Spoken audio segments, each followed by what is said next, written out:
അധ്യായം 13 അഭിസമയ സംയുക്ത. ഈ സംയുക്തത്തിൽ ഈ അധ്യായങ്ങളിൽ ഭഗവാൻ പറയുന്നത്, ഏതെങ്കിലും വ്യക്തി ശ്രോതാപ്പനായി കഴിഞ്ഞു കഴിഞ്ഞാൽ ആ വ്യക്തിയുടെ പ്രശ്നങ്ങൾ വളരെ പൂർണ്ണമായിട്ട് മാറും എന്നാണ് പറയുന്നത്. 13.1 ജേതവനത്തിൽ ഇരിക്കുന്ന സമയത്ത് ഭഗവാൻ ഒരല്പം മണ്ണ് തൻ്റെ നഖത്തിൽ വെച്ചിട്ട് അതിനുശേഷം ഭിക്ഷുക്കളോട് ഇങ്ങനെ പറഞ്ഞു: ഭിക്ഷുക്കളെ, ഏതാണ് ഏറ്റവും കൂടുതൽ വലുത്? എൻ്റെ കൈനകത്തിലുള്ള അല്പം മണ്ണാണോ അതോ ഈ മഹാഭൂമിയാണോ? ഭിക്ഷുക്കൾ പറഞ്ഞു: ബന്ദേ, ഈ ഭൂമിയാണ് ഏറ്റവും വലുത്. താങ്കളുടെ നഖത്തിലിരിക്കുന്ന മണ്ണ് വളരെ കുറവാണ്. അതേപോലെ തന്നെയാണ് ഭിക്ഷുക്കളെ ഞാൻ പറയുന്നത്, ഏതൊരു വ്യക്തി നിബ്ബാണത്തെ അറിഞ്ഞോ, സത്യത്തെ അറിഞ്ഞോ, ആ വ്യക്തിയുടെ ദുഃഖം വളരെ കുറച്ച് മാത്രമേ അവശേഷിച്ചിട്ടുള്ളൂ. വളരെയേറെ ദുഃഖം ആ വ്യക്തി ഒഴിവാക്കി കഴിഞ്ഞിരിക്കുന്നു. അതിനാൽ ധർമ്മത്തെ അറിയാൻ ശ്രമിക്കുക. 2. ഇനി അടുത്ത ഉപമ ഭഗവാൻ പറയുന്നത് ഒരു കുളത്തിലെ വെള്ളം. കുളത്തിൽ ധാരാളം വെള്ളമുണ്ട്. ഒരു വ്യക്തി ഒരു കുശപ്പുല്ല് കൊണ്ട് അതിൽ നിന്ന് വെള്ളം മുക്കിയെടുക്കുകയാണ്. അപ്പോൾ അതിൽ 1-2 ഡ്രോപ്പ് വെള്ളം മാത്രമേ ഉള്ളൂ. അപ്പോൾ ഏത് വെള്ളമാണ് കൂടുതൽ എന്ന് ചോദിക്കുന്നു. ഭിക്ഷുക്കൾ പറയുന്നു, കുളത്തിലെ വെള്ളമാണ് ഏറ്റവും കൂടുതൽ. അതേപോലെ തന്നെയാണ് ഭിക്ഷുക്കളെ, നമ്മൾ സത്യം അറിഞ്ഞു കഴിഞ്ഞു കഴിഞ്ഞാൽ, അതായത് നിബ്ബാണം തേടിക്കഴിഞ്ഞു കഴിഞ്ഞാൽ നമ്മൾക്ക് ഉള്ള ദുരിതം വളരെ കുറച്ച് മാത്രമേ ഉള്ളൂ. നമ്മൾ വളരെയേറെ ദുരിതങ്ങളെ അതോടുകൂടി ഇല്ലാതാക്കി എന്നാണ് പറയുന്നത്. വീണ്ടും പല ഉദാഹരണങ്ങൾ കൊണ്ട് പറയുന്നുണ്ട്. അതായത് 3 നദികളും കൂടി സംഗമിക്കുന്ന സ്ഥലത്തുള്ള ജലം, അന്ന് 2-3 ഡ്രോപ്പ് എടുത്തു കഴിഞ്ഞാൽ അപ്പോഴും ഏറ്റവും കൂടുതൽ ഉള്ളത് ആ ജലാശയത്തിലെ ജലമാണ്. ഈ മഹാഭൂമിയിൽ നിന്നും അതേപോലെ തന്നെ ചെറിയ ഒരു 7 ഉരുളകൾ ഉണ്ടാക്കുക, മണ്ണിൻ്റെ 7 ഉരുളകൾ. അത്രയും ദുരിതം മാത്രമേ ഒരു വ്യക്തിക്ക് അനുഭവിക്കേണ്ടി വരികയുള്ളൂ മുക്തനായി കഴിഞ്ഞു കഴിഞ്ഞാൽ. കാരണം മുക്തനല്ലാത്ത വ്യക്തി അനന്ത ജന്മത്തോളം ജന്മം എടുത്തുകൊണ്ടേയിരിക്കും. അപ്പോൾ അത്രയധികം ദുരിതം അനുഭവിക്കേണ്ടി വരും. പക്ഷേ ഒരു പ്രാവശ്യം നമ്മൾക്ക് നിർവ്വാണത്തിൻ്റെ സാക്ഷാത്കാരം ഉണ്ടായിക്കഴിഞ്ഞു കഴിഞ്ഞാൽ പിന്നെ ബാക്കിയുള്ള ദുരിതം വളരെ കമ്മിയുള്ളത് മാത്രമേ ഉള്ളൂ. മറ്റൊരു ഉദാഹരണം ഭഗവാൻ പറയുന്നത്, ഒരു മഹാസമുദ്രത്തിൽ നിന്ന് നമ്മൾ ഒരു 2-3 ഡ്രോപ്പ് വെള്ളം എടുക്കുക. അപ്പോൾ ഏത് വെള്ളമാണ് കൂടുതൽ? അപ്പോൾ ഭിക്ഷുക്കൾ പറയുന്നു, സമുദ്രത്തിലുള്ള വെള്ളമാണ് കൂടുതൽ. തീർച്ചയായിട്ടും. അപ്പോൾ ഈ എടുത്തിട്ടുള്ള 2-3 ഡ്രോപ്പ് വളരെ കുറവാണ്. അതേപോലെ തന്നെയാണ് നിബ്ബാണം കിട്ടിക്കഴിഞ്ഞാൽ ഒരു വ്യക്തിക്ക് അവശേഷിക്കുന്ന ദുഃഖം എന്ന് പറയുന്നത് വളരെ കുറവാണ്. നിബ്ബാണം കിട്ടാതിരുന്നു കഴിഞ്ഞാൽ മഹാസമുദ്രത്തെ പോലെ ദുഃഖമാണ്. കാരണം ജനനം മരണം തുടർന്നുകൊണ്ടേയിരിക്കും. ഹിമാലയ പർവ്വതത്തിൽ ഒരു 2-3 കടുകുമണിയുടെ വലിപ്പമുള്ള കല്ലുകൾ, 7 കല്ലുകൾ വെച്ച് കഴിഞ്ഞാൽ എത്ര കമ്മിയായിരിക്കും. അത്രയും ദുരിതം മാത്രമേ ഇനി ഒരു വ്യക്തിക്ക് അനുഭവിക്കേണ്ടി വരുന്നുള്ളൂ. മുക്തി നേടിയ ഒരു വ്യക്തിക്ക് ആ വ്യക്തി നശിപ്പിച്ച കർമ്മം എന്ന് പറയുന്നത് വളരെ കൂടുതലാണ്, അനുഭവിക്കേണ്ടുന്ന കർമ്മം വളരെ കമ്മിയാണ്. ഇനി 14-ാമത്തെ അധ്യായത്തിലേക്ക് പോകാം. 14 ധാതു സംയുക്ത. ധാതു എന്ന് പറയുന്ന സമയത്ത് എലമെൻറ്റ്സ് എന്ന് പറയും. അതായത് ഏറ്റവും ചെറിയ വസ്തുക്കളിനെയാണ് ഇവിടെ ധാതു എന്ന് പറയുന്നത്. തന്മാത്രകളെക്കാളും ഏറ്റവും ചെറുത്, ഏറ്റവും ചെറിയ വസ്തുവിനെയാണ് ഭഗവാൻ ധാതു എന്ന് പറയുന്നത്. ആ ധാതുക്കൾ ഏതൊക്കെ തരത്തിലുണ്ട് എന്നാണ് ഈ അധ്യായത്തിൽ പറയുന്നത്. 1. ധാതുക്കൾ പലതരത്തിലുണ്ട്. ചക്കുധാതു അല്ലെങ്കിൽ കണ്ണിൻ്റെ ധാതു, രൂപധാതു രൂപത്തിൻ്റെ ധാതു, ചക്ഷുവിജ്ഞാന ധാതു, സോതധാതു അല്ലെങ്കിൽ ചെവിയുടെ ധാതു, ശബ്ദധാതു, ശബ്ദവിജ്ഞാന ധാതു, മൂക്കിൻ്റെ ധാതു, ഗന്ധധാതു, ഗന്ധവിജ്ഞാന ധാതു, നാവിൻ്റെ ധാതു, രസധാതു, നാവിൻ്റെ വിജ്ഞാന ധാതു, ശരീരത്തിൻ്റെ ധാതു, സ്പർശവ്യത്തിൻ്റെ ധാതു, ശരീര വിജ്ഞാന ധാതു, മനസ്സിൻ്റെ ധാതു, ധമ്മധാതു, മനോവിജ്ഞാന ധാതു. ഇങ്ങനെ പലതരത്തിലുള്ള ധാതുക്കളുണ്ട്. 2. ബുദ്ധൻ പറയുന്നത്, ഈ പലതരത്തിലുള്ള ധാതുക്കളെ കൊണ്ടാണ് പലതരത്തിലുള്ള സ്പർശമുണ്ടാകുന്നത്. ഇവിടെ പലതരത്തിലുള്ള ധാതുക്കൾ ഉണ്ട്. ചക്ഷുധാതു, സോതധാതു, ഗാണധാതു, ജീവാധാതു, കായധാതു, മനോധാതു, ഇങ്ങനെയുള്ള പലതരം ധാതുക്കളുണ്ട്. ഈ പലതരം ധാതുക്കളെ കൊണ്ടാണ് പലതരം സ്പർശമുണ്ടാകുന്നത്.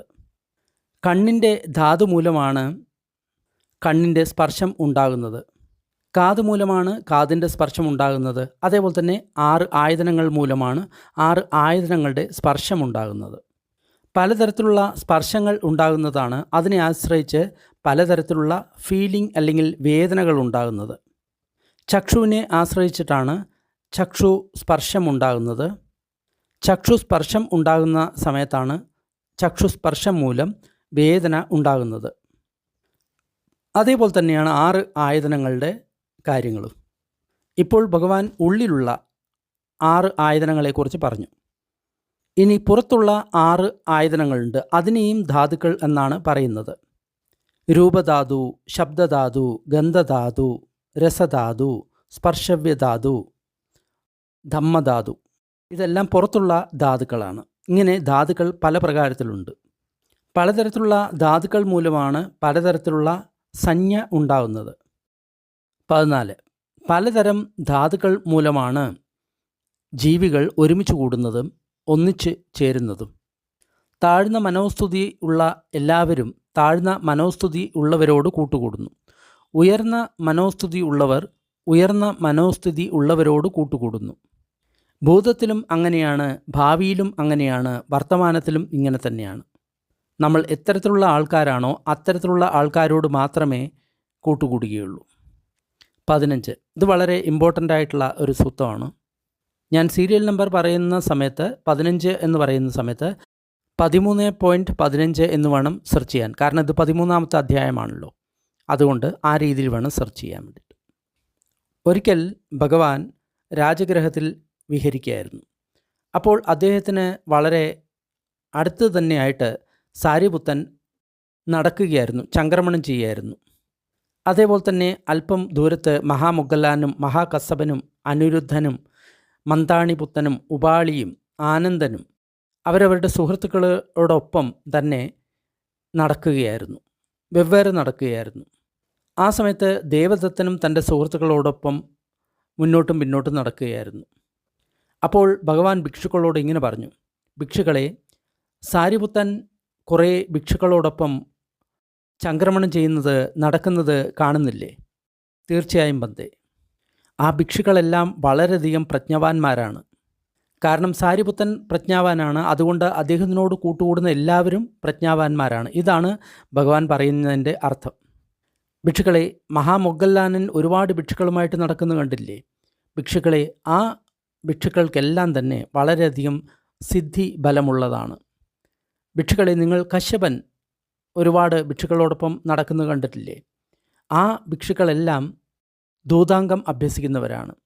ഭിക്ഷുക്കളെ, അനിരുദ്ധൻ മുന്നോട്ടും പിന്നോട്ടും കുറേ ഭിക്ഷുക്കളോടൊപ്പം നടക്കുന്നു കണ്ടില്ലേ? ആ ഭിക്ഷുക്കൾ എല്ലാവരും തന്നെ ദിവ്യദൃഷ്ടിയുള്ളവരാണ്.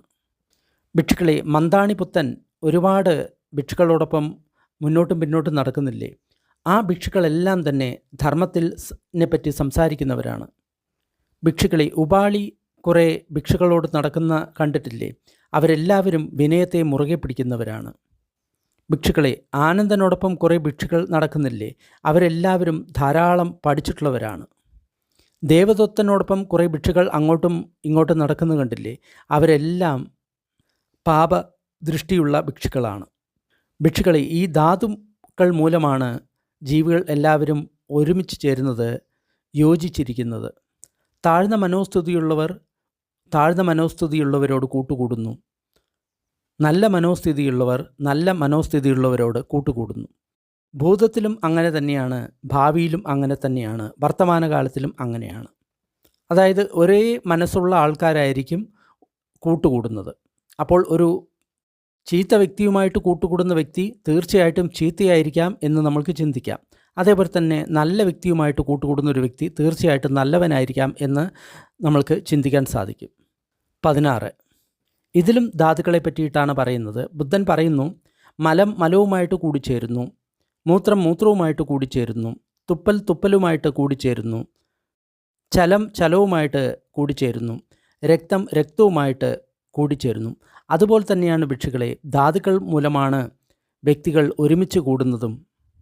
താഴ്ന്ന മനോസ്ഥിതിയുള്ളവർ താഴ്ന്ന മനോസ്ഥിതികൾ ഉള്ളവരോട് കൂട്ടുകൂടുന്നു. ഉയർന്ന മനോസ്ഥിതിയുള്ളവർ ഉയർന്ന മനോസ്ഥിതിയുള്ളവരോട് കൂട്ടുകൂടുന്നു. ഉദാഹരണമായിട്ട് പാലുമായിട്ട് ചേരുന്നു, എണ്ണ എണ്ണയുമായിട്ട് ചേരുന്നു, നെയ്യുമായിട്ട് ചേരുന്നു, തേനുമായിട്ട് ചേരുന്നു. നല്ല മനോസ്ഥിതിയുള്ളവർ നല്ല മനോസ്ഥിതിയുള്ളവരുമായിട്ട് കൂട്ടുകൂടുന്നു. 17. വിശ്വാസമില്ലാത്തവർ വിശ്വാസമുള്ളവരുമായിട്ട് കൂട്ടിച്ചേരുന്നു. ലജ്ജയില്ലാത്തവരുമായിട്ട് കൂട്ടുചേരുന്നു. തെറ്റായിട്ടുള്ള കാര്യം ചെയ്യാൻ മടിയില്ലാത്തവർ തെറ്റായ കാര്യം ചെയ്യാൻ മടിയില്ലാത്തവരുമായിട്ട് കൂട്ടുകൂടുന്നു. പഠിക്കാത്തവർ പഠിക്കാത്തവരുമായിട്ട് കൂട്ടുകൂടുന്നു. മടിയന്മാരുമായിട്ട് കൂട്ടുകൂടുന്നു. മനസ്സിന് ഏകാഗ്രത ഇല്ലാത്തവരുമായിട്ട് കൂട്ടുകൂടുന്നു. പ്രജ്ഞയില്ലാത്തവരുമായിട്ട് കൂട്ടുകൂടുന്നു. ഭൂതത്തിലും അങ്ങനെ തന്നെ, വർത്തമാനകാലത്തിലും അങ്ങനെ തന്നെ, ഭാവിയിലും അങ്ങനെ തന്നെ. ലജ്ജയുള്ളവരുമായിട്ട് കൂട്ടുകൂടുന്നു. തെറ്റായത് ചെയ്യുന്നത് ഭയപ്പെടുന്നവർ തെറ്റ് ചെയ്യുന്നതിന് ഭയപ്പെടുന്നവരുമായിട്ട് കൂട്ടുകൂടുന്നു. പഠിച്ചിട്ടുള്ളവരുമായിട്ട് കൂട്ടുകൂടുന്നു. വീര്യമുള്ളവരുമായിട്ട് കൂട്ടുകൂടുന്നു. സമാധിയുള്ളവരുമായിട്ട് കൂട്ടുകൂടുന്നു. പണ്ഡിതന്മാരുമായിട്ട് കൂട്ടുകൂടുന്നു. ഭൂതത്തിലും വർത്തമാനകാലത്തിലും ഭാവിയിലും അങ്ങനെ തന്നെയാണ് സംഭവിക്കുക. ജീവികളെ കൊല്ലുന്നവരുമായിട്ട് കൂട്ടുകൂടുന്നു. മോഷ്ടിക്കുന്നവരുമായിട്ട് കൂട്ടുകൂടുന്നു. വ്യഭിചാരികളുമായിട്ടാണ് കൂട്ടുകൂടുക. നുണ പറയുന്നവരുമായിട്ട് തന്നെയാണ് കൂട്ടുകൂടുക. മദ്യം കഴിക്കുന്നവരുമായിട്ടാണ് കൂട്ടുകൂടുക. അതേപോലെ തന്നെ അഹിംസ പാലിക്കുന്നവരുമായിട്ടാണ് കൂട്ടുകൂടുക. മോഷ്ടിക്കാത്തവരുമായിട്ടാണ് കൂട്ടുകൂടുക. വ്യഭിചാരം ചെയ്യാത്തവരുമായിട്ടാണ് കൂട്ടുകൂടുക. നുണ പറയാത്തവരുമായിട്ടാണ് കൂട്ടുകൂടുക. ലഹരി പദാർത്ഥങ്ങൾ ഉപയോഗിക്കാത്തവരുമായിട്ടാണ് കൂട്ടുകൂടുക. ഇങ്ങനെയാണ് ധാതുക്കൾ എല്ലായ്പ്പോഴും ഒരുമിച്ച് ചേരുന്നത്. അതേപോലെ തന്നെ തെറ്റായിട്ടുള്ള അഷ്ടാംഗം മാർഗം ഫോളോ ചെയ്യുന്നവരുമായിട്ടായിരിക്കും കൂട്ടുകൂടുക. 30. ഭിക്ഷുക്കളെ 4 ധാതുക്കളുണ്ട്. ഏതൊക്കെയാണ് ആ 4 ധാതുക്കൾ? പൃഥ്വി ധാതു അല്ലെങ്കിൽ ഭൂമി ധാതു, ആപോധാതു അല്ലെങ്കിൽ ജലധാതു, തേജോധാതു അല്ലെങ്കിൽ അഗ്നിധാതു, വായോധാതു അല്ലെങ്കിൽ വായുധാതു. ഇതാണ് 4 ധാതുക്കൾ. ഭിക്ഷുക്കളെ, മുക്തി നേടുന്നതിന് മുൻപ് ഞാൻ ബോധിസത്വനായിരിക്കുന്ന സമയത്ത് എനിക്ക് ഇങ്ങനെ തോന്നി. എന്താണ് ആസ്വാദനം? എന്താണ് ആദിനവം അല്ലെങ്കിൽ ഭയം? എന്താണ് നിസ്സരണം അല്ലെങ്കിൽ പുറത്തുപോകൽ? പൃഥ്വിധാതുവിനെക്കുറിച്ചിട്ടുള്ള എന്താണ് ഗ്രാറ്റിഫിക്കേഷൻ അല്ലെങ്കിൽ ആസ്വാദനം? അതായത് 4 ധാതുക്കളുണ്ട്: ഭൂമി ധാതു, ജലധാതു, അഗ്നിധാതു, വായുധാതു. ഇതിൻ്റെ ആസ്വാദനം, ഭയം, അതിൽ നിന്ന് എങ്ങനെ പുറത്തു വരാം, അതിനെക്കുറിച്ചിട്ടാണ് ഭഗവാൻ ആലോചിച്ചത്. അപ്പോൾ ഭിക്ഷുക്കളെ, എനിക്ക് ഇങ്ങനെ മനസ്സിലായി. പൃഥ്വിയെ സംബന്ധിച്ചിട്ടുണ്ടാവുന്ന ചന്ദരാഗം, അതാണ് ഭൂമിയുടെ ആസ്വാദനം. ആ ഭൂമിധാതു അനിത്യമാണ്, ദുഃഖമാണ്. അതാണ് അതിൻ്റെ ആധിനവം.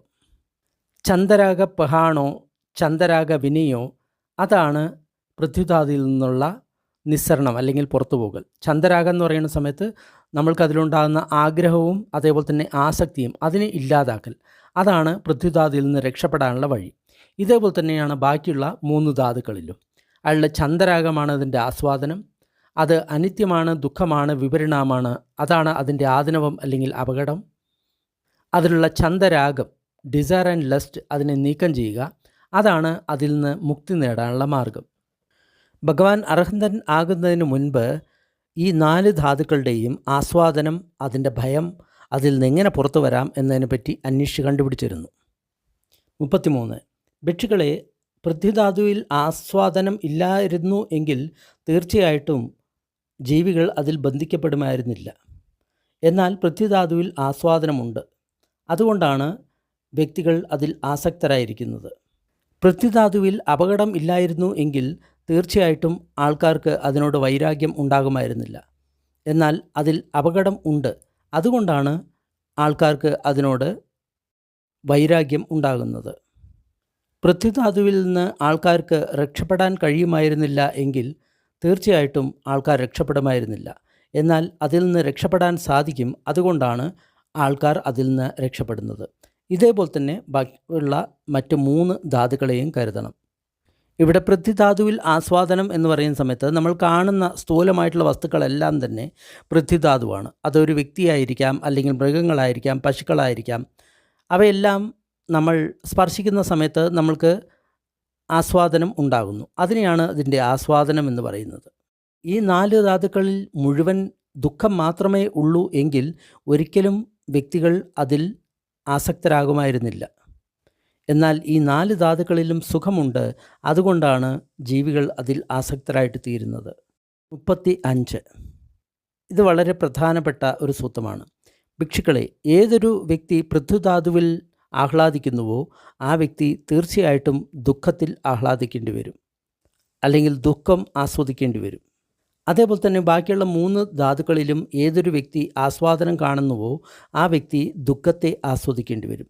അതായത് പറയുന്നതിൻ്റെ അർത്ഥം എന്താണെന്ന് വെച്ച് കഴിഞ്ഞാൽ, നമ്മൾ ഈ 4 ധാതുക്കളിൽ സുഖം കാണുന്നു, പക്ഷേ ഈ സുഖം അനിത്യമാണ്, മാറിക്കൊണ്ടിരിക്കുന്നതാണ്. അപ്പോൾ മാറിക്കഴിഞ്ഞു കഴിഞ്ഞാൽ ദുഃഖം മാത്രമേ ഉണ്ടാവുകയുള്ളൂ. അത് കാരണം നമ്മൾ ഒരിക്കലും ആസക്തി പാടില്ല, രാഗം പാടില്ല എന്നാണ് ബുദ്ധൻ പറയുന്നത് ഈ 4 ധാതുക്കളോടും. രാഗമില്ലെങ്കിൽ നമ്മൾക്ക് ദുഃഖവുമില്ല. അതായത് നമ്മൾ സുഖം തേടിക്കൊണ്ടിരിക്കുകയാണ് എങ്കിൽ തീർച്ചയായിട്ടും നമ്മൾ ദുഃഖം നേടിക്കൊണ്ടിരിക്കുകയാണ് എന്നാണ് പറയുന്നത്. കാരണം സുഖം അനന്തമല്ല, അത് മാറുകയാണെങ്കിൽ ദുഃഖത്തിൽ തന്നെയാണ് മാറുന്നത്. അതുകൊണ്ട് ഏതൊരു വ്യക്തി സുഖത്തിനായിട്ടുള്ള അന്വേഷണം നടത്തുന്നുവോ ആ വ്യക്തി ശരിക്കു പറഞ്ഞു കഴിഞ്ഞാൽ ദുഃഖത്തെ തന്നെയാണ് അന്വേഷിക്കുന്നത് എന്നാണ് ബുദ്ധൻ പറയുന്നത്. ഭിക്ഷുക്കളെ, ഈ 4 ധാതുക്കൾ ഉൽപ്പന്നമായി എങ്കിൽ ഒരു കാര്യം ഉറപ്പാക്കുക, ദുഃഖം തുടങ്ങി. ഭിക്ഷുക്കളെ, 4 തരത്തിലുള്ള ധാതുക്കളുണ്ട്: ഭൂമി ധാതു, ജലധാതു, അഗ്നിധാതു, വായുധാതു. ഏതൊരു വ്യക്തി ഈ 4 ധാതുക്കളുടെയും ആസ്വാദനം, അപകടം, അതിൽ നിന്ന് എങ്ങനെ പുറത്തു വരാം എന്ന് അറിയുന്നില്ലയോ ആ വ്യക്തി ഒരിക്കലും ഒരു ഭിക്ഷുവല്ല, സന്യാസിയല്ല. അതേപോലെ തന്നെ ഇതിന് നേരെ തിരിച്ച്, ഏതൊരു വ്യക്തി ഈ 4 ധാതുക്കളുടെ ആസ്വാദനം, അപകടം, എങ്ങനെ പുറത്തു വരാം എന്ന് മനസ്സിലാക്കുന്നുവോ ആ വ്യക്തിയാണ് യഥാർത്ഥ ഭിക്ഷു. അടുത്ത അധ്യായം എന്ന് പറയുന്നത് 15-ാമത്തെ അധ്യായമാണ്. അനമദഗ്ഗ സംയുക്ത. അതായത് നമ്മൾക്ക് ഇതിൻ്റെ തുടക്കം ഒരിക്കലും കണ്ടുപിടിക്കാൻ സാധിക്കില്ല. ഒരിക്കൽ ഭഗവാൻ ഭിക്ഷുക്കളോട് പറഞ്ഞു, ഭിക്ഷുക്കളെ, ഈ സംസാരത്തിൻ്റെ തുടക്കം നമ്മൾക്ക് ഒരിക്കലും കാണാൻ സാധിക്കില്ല. എന്നു മുതലാണ് ഈ ആൾക്കാർക്ക് അവിദ്യ തുടങ്ങി ഇവർ അവിദ്യയുടെ ചങ്ങലയിൽപ്പെട്ട്, തൃഷ്ണയുടെ ചങ്ങലയിൽപ്പെട്ട് നടക്കാൻ തുടങ്ങുന്നത് എന്ന് കാണാൻ സാധിക്കുന്നില്ല. ഉദാഹരണമായിട്ട് ഒരു വ്യക്തി ഈ ഇന്ത്യയിലുള്ള മുഴുവൻ പുല്ലുകളും വടികളും അതേപോലെ തന്നെ കൊമ്പുകളും എല്ലാം കൂടി വെട്ട് ഒരുമിച്ച് ഇട്ടിരിക്കുകയാണ്. എന്നിട്ട് അവയോട് എണ്ണി പറയുകയാണ്, ഇത് എൻ്റെ അമ്മയാണ്, ഇത് എൻ്റെ അമ്മയുടെ അമ്മയാണ് എന്ന് പറഞ്ഞ് എണ്ണി തുടങ്ങിയാൽ ഒരിക്കലും അതിന് അവസാനമുണ്ടാകില്ല. അത്രയോ അമ്മമാർ നമ്മൾക്ക് ഉണ്ടായിരുന്നു. അതിനാൽ ഭിക്ഷുക്കളെ, ഈ സംസാരചക്രം അനാദിയാണ്, ദുഃഖകരമാണ്. അതിനാൽ അവയോട് നിങ്ങൾ വൈരാഗ്യം പുലർത്തുക, അവയിൽ നിന്ന് നിങ്ങൾ മുക്തരാകുക. ഭിക്ഷുക്കളെ, ഈ ലോകത്തിൻ്റെ തുടക്കം നമ്മൾക്ക് കാണാൻ സാധിക്കില്ല. ഈ ഭൂമിയെ മുഴുവൻ ചെറിയ ചെറിയ ഒരു വിത്തിൻ്റെ വലുപ്പത്തിൽ ഗുളികകളാക്കുക. എന്നിട്ട് ഓരോ ഗുളികയും എൻ്റെ അച്ഛനാണ്, അച്ഛൻ്റെ അച്ഛനാണ് എന്ന് നമ്മൾ എണ്ണാൻ തുടങ്ങുക. ഈ ഭൂമി മുഴുവൻ സമാപിക്കും. എന്നിട്ടും നമ്മളുടെ അച്ഛൻ എന്ന് പറയുന്ന വ്യക്തിയുടെ തുടക്കം നമ്മൾക്ക് കാണാൻ സാധിക്കില്ല. അതായത് അത്രയധികം അച്ഛന്മാർ നമ്മൾക്ക് ഉണ്ടായിരുന്നു എന്നാണ് പറയുന്നത്. ഭിക്ഷുക്കളെ, നമ്മൾക്ക് നമ്മുടെ ജീവിതത്തിൻ്റെ തുടക്കം നമ്മൾക്ക് ഒരിക്കലും കാണാൻ സാധിക്കില്ല. ഈ സംസാരത്തിൻ്റെ തുടക്കം നമ്മൾക്ക് ഒരിക്കലും കാണാൻ സാധിക്കില്ല. എന്നു മുതലാണ് തൃഷ്ണയും അവിദ്യയും മൂലം നമ്മൾ ഈ ജീവിതം തുടങ്ങിയത് എന്ന് നമുക്ക് മനസ്സിലാക്കാൻ സാധിക്കില്ല. നമ്മൾ ഈ ഭൂമിയെ മുഴുവൻ ഉടച്ചതിന് ശേഷം ചെറിയ ചെറിയ ഞാവൽക്കുരുവിൻ്റെ വലിപ്പത്തിലുള്ള ചെറിയ ഉരുളകളാക്കുക. എന്നിട്ട് നിങ്ങൾ അത് നിരത്തിയിട്ടതിന് ശേഷം ഓരോന്ന് എടുത്ത് പറയുക, ഇതൊരെണ്ണം എൻ്റെ അച്ഛനാണ്, ഇത് എൻ്റെ അച്ഛൻ്റെ അച്ഛനാണ് എന്ന് പറഞ്ഞ് നിങ്ങൾ അങ്ങനെ എണ്ണിയാലും ഈ ഭൂമി മുഴുവൻ അവസാനിക്കും. എന്നിട്ടും നിങ്ങളുടെ അച്ഛന്മാരെ എണ്ണിത്തീർക്കാൻ സാധിക്കില്ല. ഈ ജീവിതത്തിൽ ഇതുവരെ നിങ്ങൾ ഒഴുക്കിത്തീർത്ത കണ്ണീര് ഉണ്ടെങ്കിൽ, നിങ്ങളുടെ പ്രിയപ്പെട്ടവർക്ക് വേണ്ടി നിങ്ങൾ ഒഴുക്കിയ കണ്ണീരുണ്ടെങ്കിൽ മഹാസമുദ്രം നിറയ്ക്കാം. നിങ്ങളുടെ അച്ഛൻ മരിച്ച കണ്ണീര് ഉണ്ടെങ്കിൽ അതുകൊണ്ട് മഹാസമുദ്രം നിറയ്ക്കാം. നിങ്ങളുടെ സഹോദരൻ മരിച്ച കണ്ണീരുണ്ടെങ്കിൽ, നിങ്ങളുടെ സഹോദരി മരിച്ച കണ്ണീർ ഉണ്ടെങ്കിൽ, നിങ്ങളുടെ മകൻ മരിച്ചതിന് ശേഷം നിങ്ങൾ ഒഴുക്കിയ കണ്ണീരുണ്ടെങ്കിൽ, നിങ്ങളുടെ പുത്രി മരിച്ചതിൻ്റെ കണ്ണീർ നിങ്ങൾ ഒഴുക്കിയിരുന്നു എങ്കിൽ, നിങ്ങളുടെ ബന്ധുക്കൾ മരിച്ചതിൻ്റെ കണ്ണീർ നിങ്ങൾ കൂട്ടിയിട്ടു വരുന്നെങ്കിൽ, നിങ്ങളുടെ ധനം നഷ്ടപ്പെട്ടതിന് നിങ്ങൾ ഒഴുക്കിയിരുന്ന കണ്ണീര് നിങ്ങൾ കൂട്ടിവെക്കുമായിരുന്നു എങ്കിൽ, നിങ്ങൾക്ക് രോഗം വന്ന് നിങ്ങൾ ഒഴുക്കിയിരുന്ന കണ്ണീര് നിങ്ങൾ കൂട്ടിവെക്കുമായിരുന്നെങ്കിൽ അത് മുഴുവൻ ഒരു സമുദ്രം നിറയ്ക്കാനുള്ള കണ്ണീര് ഉണ്ടാകും.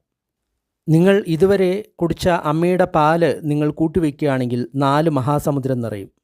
ഇതുവരെ എത്രയോ കൽപ്പങ്ങൾ കഴിഞ്ഞുപോയി. അതായത് ഭൂമി ഉണ്ടായിട്ട് അവസാനിക്കുന്നതിന് ഒരു കൽപ്പം എന്ന് പറയും. അങ്ങനെ എത്രയോ കൽപ്പങ്ങൾ കടന്നുപോയി. അങ്ങനെ എത്ര കൽപ്പങ്ങൾ കടന്നുപോയി എന്ന് നമ്മൾക്ക് കണക്കൂട്ടാൻ സാധിക്കില്ല. അതിന് ഒരു ഉദാഹരണം പറയുകയാണ്. അതായത് 1 യോജന നീളവും 1 യോജന വീതിയും 1 യോജന ഉയരവുമുള്ള ഒരു വലിയ ഒരു കല്ല് എടുക്കുക. 1 യോജന എന്നതിന് 7 മൈൽ എന്നും അർത്ഥമുണ്ട്, 12 മൈൽ എന്നും അർത്ഥമുണ്ട്. ഓരോ 100 വർഷം കൂടുമ്പോഴും നമ്മൾ ഒരു ചെറിയ ഒരു കാശിയിലെ സിൽക്ക് വസ്ത്രം എടുത്ത് അതിൽ ഒരയ്ക്കുക. ഒറ്റ പ്രാവശ്യം മാത്രമാണ് നമ്മൾ 100 വർഷത്തിൽ ആ സിൽക്ക് തുണി കൊണ്ട് ആ കല്ലിൽ ഒരയ്ക്കുന്നത്. അങ്ങനെ അത് ഒരു കൽപ്പമാണെന്ന് കരുതുക. ഇങ്ങനെ ഉരച്ച് ആ കല്ല് അവസാനിക്കും. എന്നാലും കൽപ്പങ്ങൾ തീർന്നിട്ടില്ല. അത്രയധികം കൽപ്പങ്ങൾ ഇതുവരെ കടന്നുപോയി എന്നാണ് പറയുന്നത്. ഇതുവരെ എത്ര കൽപ്പങ്ങൾ കടന്നുപോയി എന്ന് ബുദ്ധനോട് ചോദിച്ചപ്പോൾ അദ്ദേഹം പറഞ്ഞു, അതിന് ഉദാഹരണം മാത്രമേ പറയാൻ സാധിക്കുള്ളൂ. ഉദാഹരണമായിട്ട് നിങ്ങൾ ഒരു വലിയ ഒരു കിടങ്ങ് ഉണ്ടാക്കുക. 1 യോജന നീളം, 1 യോജന വീതി, 1 യോജന ഉയരം. 1 യോജന എങ്കിൽ ചിലപ്പോൾ 7 മൈലാകാം, അല്ലെങ്കിൽ 12 മൈലാകാം. അതിൽ നിങ്ങൾ മുഴുവൻ കടുകുമണികൾ കൊണ്ട് നിറയ്ക്കുക. എന്നിട്ട് ഓരോ 100 വർഷം കഴിയുമ്പോഴും അതിൽ നിന്ന് ഒരു കടുകുമണി നീക്കം ചെയ്യുക. ആ കടുകുമണികൾ അവസാനിക്കും. എന്നാലും ഇതുവരെ കടന്നുപോയിട്ടുള്ള കൽപ്പങ്ങൾ അവസാനിക്കുന്നില്ല. അതായത് അത്ര പ്രാവശ്യം ഈ ഭൂമി ഉണ്ടായി, അതേപോലെ തന്നെ നഷ്ടമായി. അതിനാൽ ഭിക്ഷുക്കളെ, മുക്തനാകുന്നതാണ് നിങ്ങൾക്ക് നല്ലത്. എത്ര കൽപ്പങ്ങൾ കടന്നുപോയി എന്നതിന് മറ്റൊരു ഉദാഹരണം ഭഗവാൻ കൊടുക്കുന്നുണ്ട്. അതായത് ഗംഗയുടെ തുടക്കം മുതൽ സമുദ്രത്തിൽ ഗംഗ അവസാനിക്കുന്നത് വരെ എത്ര മണൽത്തരികളുണ്ടോ അത് മുഴുവൻ എണ്ണി തീർക്കുക. അതിലും കൂടുതൽ കൽപ്പങ്ങൾ ഇതേവരെ കടന്നുപോയി. ഇതുവരെ നമ്മളുടെ അസ്ഥികൂടങ്ങൾ കൂട്ടിവെച്ചിരുന്നു എങ്കിൽ അത് ഒരു ഹിമാലയത്തിൻ്റെ വലിപ്പമുള്ള അസ്ഥികൂടങ്ങൾ നമ്മൾ ഇതുവരെ ഉപേക്ഷിച്ചിട്ടുണ്ടാവും. അതായത് ഓരോ പ്രാവശ്യം നമ്മൾ മരിക്കുന്ന സമയത്തും നമ്മുടെ അസ്ഥികൂടം കൂട്ടിവെച്ചിരുന്നു എങ്കിൽ ഒരു ഹിമാലയത്തിൻ്റെ വലിപ്പമുള്ള അസ്ഥികൂടങ്ങൾ നമ്മളുടെ ഉണ്ടാകുമായിരുന്നു. ഏതൊരു വ്യക്തിക്ക് ഏതെങ്കിലും കഷ്ടം കാണുന്ന സമയത്തും നിങ്ങൾ ഓർക്കണം, ഇതേ കഷ്ടം ഞാൻ എന്നെങ്കിലും എൻ്റെ ജീവിതത്തിൽ അനുഭവിച്ചിട്ടുണ്ടാവും. അത്ര ജീവിതങ്ങൾ നമ്മൾ ജീവിച്ചിട്ടുണ്ട്. അതേപോലെ തന്നെ ഇപ്പോൾ ഏതെങ്കിലും ഒരു വ്യക്തി വലിയ സുഖം അനുഭവിക്കുന്നു എങ്കിൽ തീർച്ചയായിട്ടും നമ്മളും ഏതെങ്കിലും ഒരു സമയത്ത് ആ വലിയ സുഖം അനുഭവിച്ചിട്ടുണ്ടാവും. അത്ര നീണ്ടതാണ് ഈ സംസാരം. അതിൽ നിന്ന് മുക്തനാകുന്നതാണ് നല്ലത്. ഭിക്ഷുക്കളെ, നമ്മൾ ഇതുവരെ വധിക്കപ്പെടുന്ന സമയത്ത് നമ്മുടെ രക്തം കൂട്ടിവെച്ചിരുന്നു എങ്കിൽ അത് 4 മഹാസമുദ്രങ്ങൾ നിറയുമായിരുന്നു. അത്രയധികം രക്തം നമ്മുടെ കഴുത്തിൽ നിന്ന് ഇതുവരെ ചിന്തിയിട്ടുണ്ട്. അതായത് അത്രയധികം പുനർജന്മങ്ങൾ നമ്മുടെ കഴിഞ്ഞു എന്നാണ് പറയുന്നത്. എന്തെന്നാൽ ഭിക്ഷുക്കളെ, നിങ്ങൾ പല ജന്മങ്ങളിൽ എരുമകളായിട്ട്, ആടുകളായിട്ട്, മാനുകളായിട്ട്, കോഴികളായിട്ട്, പന്നികളായിട്ട് ജനിച്ചിട്ടുണ്ടായിരുന്നു. ആ സമയത്തെല്ലാം നിങ്ങളുടെ കഴുത്തറുക്കുന്ന സമയത്ത് ഉള്ള രക്തം കൂട്ടിവെച്ചിരുന്നു എങ്കിൽ അത് 4 മഹാസമുദ്രങ്ങൾക്ക് തുല്യമാവുമായിരുന്നു. ഇതിൽ നിന്ന് മുക്തരാകുന്നതാണ് നല്ലത്. ഭിക്ഷുക്കളെ, ഈ സംസാരം ഇത്ര ദൈർഘ്യമേറിയതാണ്. ഇതിൽ ജീവിക്കുന്ന ഓരോ ജീവിയും ഒരിക്കലല്ലെങ്കിൽ മറ്റൊരിക്കൽ നിങ്ങളുടെ അമ്മയായിരുന്നു, നിങ്ങളുടെ അച്ഛനായിരുന്നു, നിങ്ങളുടെ സഹോദരനായിരുന്നു, സഹോദരിയായിരുന്നു, നിങ്ങളുടെ പുത്രനായിരുന്നു, നിങ്ങളുടെ പുത്രിയായിരുന്നു. അതായത് നമ്മൾ ഒരു ഉറുമ്പിനെ കാണുകയാണെങ്കിൽ പോലും അത് എന്നെങ്കിലും നമ്മുടെ അച്ഛനോ അമ്മയോ സഹോദരനോ സഹോദരിയോ പുത്രനോ പുത്രിയായിരിക്കാം. നിങ്ങൾ ഏതെങ്കിലും ഒരു ജീവിയെ കാണുന്ന സമയത്ത്, അത് പശുവാകട്ടെ കാളയാകട്ടെ, അത് എന്നെങ്കിലും നിങ്ങളുടെ അച്ഛനോ അമ്മയോ അല്ലെങ്കിൽ പുത്രനോ പുത്രിയോ ആയിരുന്നിരിക്കാം എന്നാണ് പറയുന്നത്. ബുദ്ധന് 2 സഹായികൾ ഉണ്ടായിരുന്നു, സാരിപുത്രനും അതേപോലെ തന്നെ മഹാമൊഗല്ലായനും. അതുപോലെ തന്നെ ഇതിനു മുൻപും എത്രയോ ബുദ്ധന്മാർ ഉണ്ടായിട്ടുണ്ട്. അവർക്കും ഇതേപോലെ തന്നെ 2 സഹായികൾ ഉണ്ടായിട്ടുണ്ട്. ഇനി അടുത്ത അധ്യായം 16 കസ്സബ സംയുക്ത. കസ്സബനെ പറ്റിയിട്ടുള്ള സംയുക്തകൾ. കശ്യപൻ എന്ന് പറയുന്ന വ്യക്തി ദൂതാംഗം അനുഷ്ഠിക്കുന്ന വ്യക്തിയാണ്. അദ്ദേഹം കാട്ടിലാണ് ജീവിക്കുന്നത്. തുന്നിക്കുട്ടിയ വസ്ത്രമാണ് ധരിക്കുന്നത്. എപ്പോഴും ഭിക്ഷാന്നം മാത്രമേ ധരിക്കുന്നുള്ളൂ. അപ്പോൾ അദ്ദേഹത്തെ പ്രശംസിച്ചുകൊണ്ട് ഭഗവാൻ പറയുകയാണ്, കശ്യപൻ ഏതൊരു ചീവരം കിട്ടിക്കഴിഞ്ഞാലും അതിൽ സന്തുഷ്ടനാണ്. അദ്ദേഹം നല്ല വസ്ത്രത്തിനു വേണ്ടി ഒരിക്കലും അന്വേഷിക്കാറില്ല. നല്ല വസ്ത്രം കിട്ടിയിട്ടില്ലെങ്കിൽ അദ്ദേഹത്തിന് ദുഃഖവും ഉണ്ടാകുന്നില്ല. കിട്ടിയ വസ്ത്രത്തെ ഒരു ആസക്തിയും കൂടാതെയാണ് അദ്ദേഹം ഉപയോഗിക്കുന്നത്. കാരണം ആസക്തി ആയിക്കഴിഞ്ഞ് കഴിഞ്ഞാൽ അതിൽ അപകടമുണ്ട് എന്ന് അദ്ദേഹത്തിന് മനസ്സിലാകുന്നുണ്ട്. അതിൽ നിന്ന് എങ്ങനെ പുറത്തു വരാം എന്നും അദ്ദേഹത്തിന് മനസ്സിലാകുന്നുണ്ട്.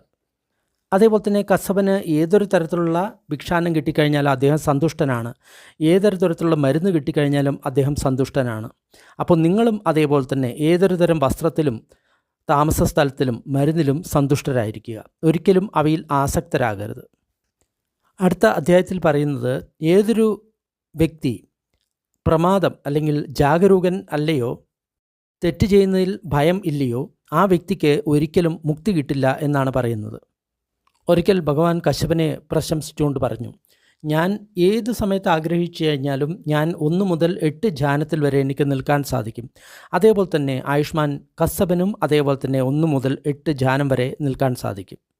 അതേപോലെ തന്നെ എനിക്കുള്ള എല്ലാ ദിവ്യശക്തികളും ആയുഷ്മാൻ കശ്യപനും ഉണ്ട്.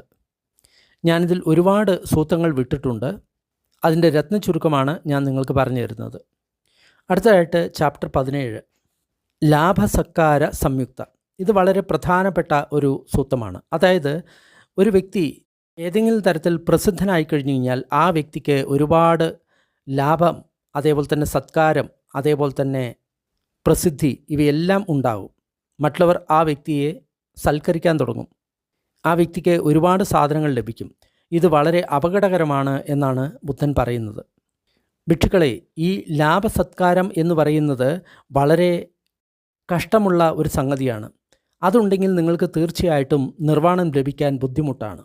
അതിനാൽ ഭിക്ഷുക്കളെ, നിങ്ങൾ ഇങ്ങനെ പ്രതിജ്ഞ ചെയ്യുക, നിങ്ങൾ ഇങ്ങനെ മനസ്സിൽ കരുതുക, ഏത് തരത്തിലുള്ള ലാഭസത്കാര പ്രശംസകൾ ഉണ്ടായിക്കഴിഞ്ഞു കഴിഞ്ഞാലും ആ ലാഭസത്കാര പ്രശംസകൾ എൻ്റെ മനസ്സിനെ ഒരു തരത്തിലും ബാധിക്കില്ല എന്ന് പറഞ്ഞ് നിങ്ങൾ അഭ്യസിക്കണം. മറ്റൊരു ഉദാഹരണം പറയുന്നത്, ഏതെങ്കിലും ഒരു വ്യക്തി മത്സ്യങ്ങളെ ആകർഷിക്കാൻ വേണ്ടിയിട്ട് ഇരയെ കൊളുത്ത ഒരു ചൂണ്ടൽ വെള്ളത്തിലിടും. ആ ചൂണ്ടലിനെ പോലെയാണ് ഈ ലാഭസത്കാര സംയുക്തം എന്നാണ് പറയുന്നത്. നമ്മൾ അതിൽ പിടിച്ചു കഴിഞ്ഞാൽ തീർച്ചയായിട്ടും മാരൻ നമ്മളെ പിടിക്കും. പിന്നെ നമ്മുടെ ജീവിതം നഷ്ടപ്പെടും എന്നാണ് പറയുന്നത്. അതായത് ലാഭസത്കാര സമ്മാനങ്ങളെ മാരൻ ഇടുന്ന ഒരു ചൂണ്ടയായിട്ട് വേണം നമ്മൾ കരുതാൻ. അതിനാൽ ഭിക്ഷുക്കളെ, നിങ്ങൾ വരുന്ന ലാഭസത്കാര സമ്മാനങ്ങളെ നിങ്ങൾ ഒരു ചൂണ്ടയെപ്പോലെ കരുതണം. അത് ഒരിക്കലും എൻ്റെ മനസ്സിനെ ബാധിക്കരുത് എന്ന് നിങ്ങൾ അഭ്യസിക്കണം. ലാഭസത്കാര സമ്മാനങ്ങളെ ബുദ്ധൻ മലവുമായിട്ടാണ് താരതമ്യം ചെയ്യുന്നത്. മലം തിന്നുന്ന ഒരു പ്രാണി, ആ മലം തിന്നുന്ന പ്രാണിക്ക് മുൻപിൽ ഒരുപാട് മലക്കൂമ്പാരങ്ങൾ ഉണ്ടായിരിക്കും. അപ്പോൾ ആ പ്രാണി മറ്റുള്ള പ്രാണികളെ നോക്കി പരിഹസിക്കും. നോക്കൂ, എൻ്റെ മുൻപിൽ എത്രയധികം മലക്കൂമ്പാരങ്ങളാണ് ഉള്ളത്, ഞാൻ എത്രയധികം മലങ്ങളാണ് തിന്നുന്നത്, നിങ്ങൾക്കൊന്നും ഇത്രയധികം മലക്കൂമ്പാരങ്ങളില്ല എന്ന് പറയുന്നത് പോലെയാണ് ഒരു ഭിക്ഷു. ആ ഭിക്ഷു ലാഭസത്കാര പ്രശംസകൾ കിട്ടുന്ന സമയത്ത് തന്നെ പ്രശംസിക്കാൻ തുടങ്ങുന്നു. അത് ഏറ്റവും അപകടകരമാണ്. അർഹന്തനാകാത്ത ഒരു വ്യക്തിക്ക് ലാഭസത്കാര സമ്മാനങ്ങൾ കിട്ടിക്കഴിഞ്ഞാൽ അത് ഒരു ഇടിത്തീയെ പോലെയാണ് എന്നാണ് പറയുന്നത്. അത് ആ വ്യക്തിയെ നഷ്ടമാക്കും. ലാഭസത്കാര സമ്മാനങ്ങൾ ഒരു വിഷം പുരട്ടിയ ഒരു അമ്പിനെ പോലെയാണ് എന്നാണ് പറയുന്നത്. ലാഭസത്കാര സംയുക്തങ്ങൾ ഒരു കൊടുങ്കാറ്റിൽപ്പെട്ട ഒരു പക്ഷിയെ പോലെയാണ് എന്നാണ് പറയുന്നത്. കാരണം ആ കൊടുങ്കാറ്റ് ആ പക്ഷിയെ എങ്ങോട്ട് വേണമെങ്കിലും വീഴ്ത്താവുന്നതാണ്. അതേപോലെ തന്നെ ഒരു കൊടുങ്കാറ്റാണ് ലാഭസത്കാര സംയുക്തങ്ങൾ എന്നാണ് ഭഗവാൻ പറയുന്നത്. ഭഗവാൻ ഭിക്ഷുക്കളോട് പറയാണ്, നിങ്ങൾ ലാഭസത്കാര സമ്മാനങ്ങളിൽ നിങ്ങൾ അകപ്പെട്ട് കഴിഞ്ഞു കഴിഞ്ഞാൽ, അത് നിങ്ങളുടെ മനസ്സിനെ ബാധിച്ചു കഴിഞ്ഞു കഴിഞ്ഞാൽ, നിങ്ങളുടെ മരണശേഷം നിങ്ങൾ നരകത്തിലായിരിക്കും ജനിക്കുക, അല്ലെങ്കിൽ പശുപക്ഷികളുടെ ലോകത്തായിരിക്കും ജനിക്കുക. അതിനാൽ ലാഭസത്കാര സമ്മാനങ്ങളെ നിങ്ങൾ ഒരിക്കലും കണക്കാക്കരുത്. ലാഭസത്കാര സമ്മാനങ്ങൾ വളരെ അപകടകരമാണ് എന്നാണ് ബുദ്ധൻ പറയുന്നത്. അതായത് ഏതെങ്കിലും ഒരു ഭിക്ഷുവിൻ്റെ മനസ്സിനെ ബുദ്ധൻ സ്വന്തം മനസ്സുകൊണ്ട് അറിഞ്ഞു പറയുകയാണ്, ഈ വ്യക്തി ഒരിക്കലും ഒരു സ്വർണ്ണപാത്രത്തിന് പോലും നുണ പറയില്ല എന്ന് ഭഗവാൻ വിചാരിച്ചിരിക്കുകയാണ്. പക്ഷേ പിന്നീട് ആ വ്യക്തിക്ക് ലാഭസത്കാര സമ്മാനങ്ങൾ കിട്ടിക്കഴിഞ്ഞപ്പോൾ ആ വ്യക്തി ഒരു നുണയനായിട്ട് മാറുന്നതായിട്ട് അദ്ദേഹം കാണുന്നു. അത്രയ്ക്ക് അപകടകരമാണ് ലാഭസത്കാര സമ്മാനങ്ങൾ. അതേപോലെ തന്നെ ഒരു വെള്ളിയുടെ പാത്രത്തിന്, ഒരു സ്വർണ്ണ നാണയത്തിന്, 100 സ്വർണ്ണ നാണയത്തിന്, ഇതിനു പോലും നുണ പറയാത്ത ഒരു വ്യക്തി ലാഭസത്കാര സമ്മാനത്തിന് വേണ്ടി എന്ത് നുണയും പറയാൻ തയ്യാറാകും എന്നാണ് ബുദ്ധൻ പറയുന്നത്. അതായത് ഒരു ഭിക്ഷു ഒരു സ്ത്രീയുടെ അടുത്ത് ഒറ്റയ്ക്കിരിക്കുകയാണ്. പക്ഷേ ആ സ്ത്രീക്ക് ആ വ്യക്തിയെ കീഴ്പ്പെടുത്താൻ സാധിക്കില്ല. പക്ഷേ അതിനേക്കാളും അപകടകരമാണ് ലാഭസത്കാര സമ്മാനങ്ങൾ. അത് ആ വ്യക്തിയെ തീർച്ചയായിട്ടും കീഴ്പ്പെടുത്തും എന്നാണ് പറയുന്നത്. ഒരു പക്ഷേ ലോകത്തിലെ ഏറ്റവും സുന്ദരിയായിട്ടുള്ള ഒരു സ്ത്രീ ഒരു ഭിക്ഷുവിൻ്റെ മനസ്സിനെ കീഴ്പ്പെടുത്തില്ല. പക്ഷേ ആ വ്യക്തി ലാഭസത്കാര സമ്മാനത്തിന് അടിപ്പെട്ട് കഴിഞ്ഞു കഴിഞ്ഞാൽ തീർച്ചയായിട്ടും ആ വ്യക്തിക്ക് അധപ്പതനമുണ്ടാകും. ഭിക്ഷുക്കളെ, ഏതൊരു വ്യക്തി ലാഭസത്കാര സമ്മാനങ്ങൾ ഉണ്ടാകുന്ന സമയത്ത് അതിൻ്റെ ആസ്വാദനം, അതിൻ്റെ അപകടം, അതിൽ നിന്ന് എങ്ങനെ വെളിയിൽ പോകാൻ സാധിക്കുന്നു എന്ന് അറിയുന്നില്ലെങ്കിൽ ആ വ്യക്തിയെ ഞാൻ ഒരു ഭിക്ഷു അല്ലെങ്കിൽ ഒരു ബ്രാഹ്മണൻ എന്ന് ഒരിക്കലും വിളിക്കില്ല. എന്നാൽ ഏതൊരു വ്യക്തിക്ക് ലാഭസത്കാര സമ്മാനങ്ങളുടെ ആസ്വാദനം, അതിൻ്റെ അപകടം, അതിൽ നിന്ന് എങ്ങനെ പുറത്തു വരാൻ സാധിക്കും എന്ന് മനസ്സിലായി കഴിഞ്ഞാൽ ആ വ്യക്തിയാണ് ഞാൻ ഒരു ഭിക്ഷു എന്ന് വിളിക്കുന്നത്. ഏതെങ്കിലും ഒരു ഭിക്ഷുവിന് ലാഭസത്കാര സമ്മാനങ്ങളുടെ തുടക്കം, ഒടുക്കം, ആസ്വാദനം, അപകടം, അതിൽ നിന്ന് എങ്ങനെ പുറത്തു വരാം എന്ന് അറിയില്ലെങ്കിൽ ആ ഭിക്ഷു ഒരു ഭിക്ഷുവാകാൻ യോഗ്യതയില്ല. എന്നാൽ ഏതൊരു വ്യക്തിക്ക് അതിൻ്റെ തുടക്കം, ഒടുക്കം, ആസ്വാദനം, ഭയം, അതിൽ നിന്ന് എങ്ങനെ പുറത്തു വരാൻ സാധിക്കും എന്ന് അറിയുന്നുവോ ആ വ്യക്തിയാണ് യഥാർത്ഥ ഭിക്ഷു. 30. ലാഭസത്കാര സമ്മാനങ്ങൾ ഒരു അർഹന്തന് പോലും തടസ്സമാണ് എന്നാണ് ഭഗവാൻ പറയുന്നത്. അതായത് ആനന്ദ, ആ ഭിക്ഷുവിന് ലാഭസത്കാര സമ്മാനങ്ങൾ അദ്ദേഹത്തിൻ്റെ മുക്തിക്ക് തടസ്സമല്ല, എന്നാൽ അദ്ദേഹത്തിന് സമാധാനമായിട്ട് ജീവിക്കാനുള്ള ഒരു അവസ്ഥ അത് തീർച്ചയായിട്ടും ഉണ്ടാകില്ല. അതിനാൽ ലാഭസത്കാര സമ്മാനങ്ങൾ ഒരു അർഹന്തന് പോലും അപകടകരമാണ് എന്ന് ഞാൻ പറയുന്നു. പിന്നെ ബാക്കിയുള്ളവരുടെ കാര്യം പറയാനുണ്ടോ? അതാണ് ബുദ്ധൻ പറയുന്നത്.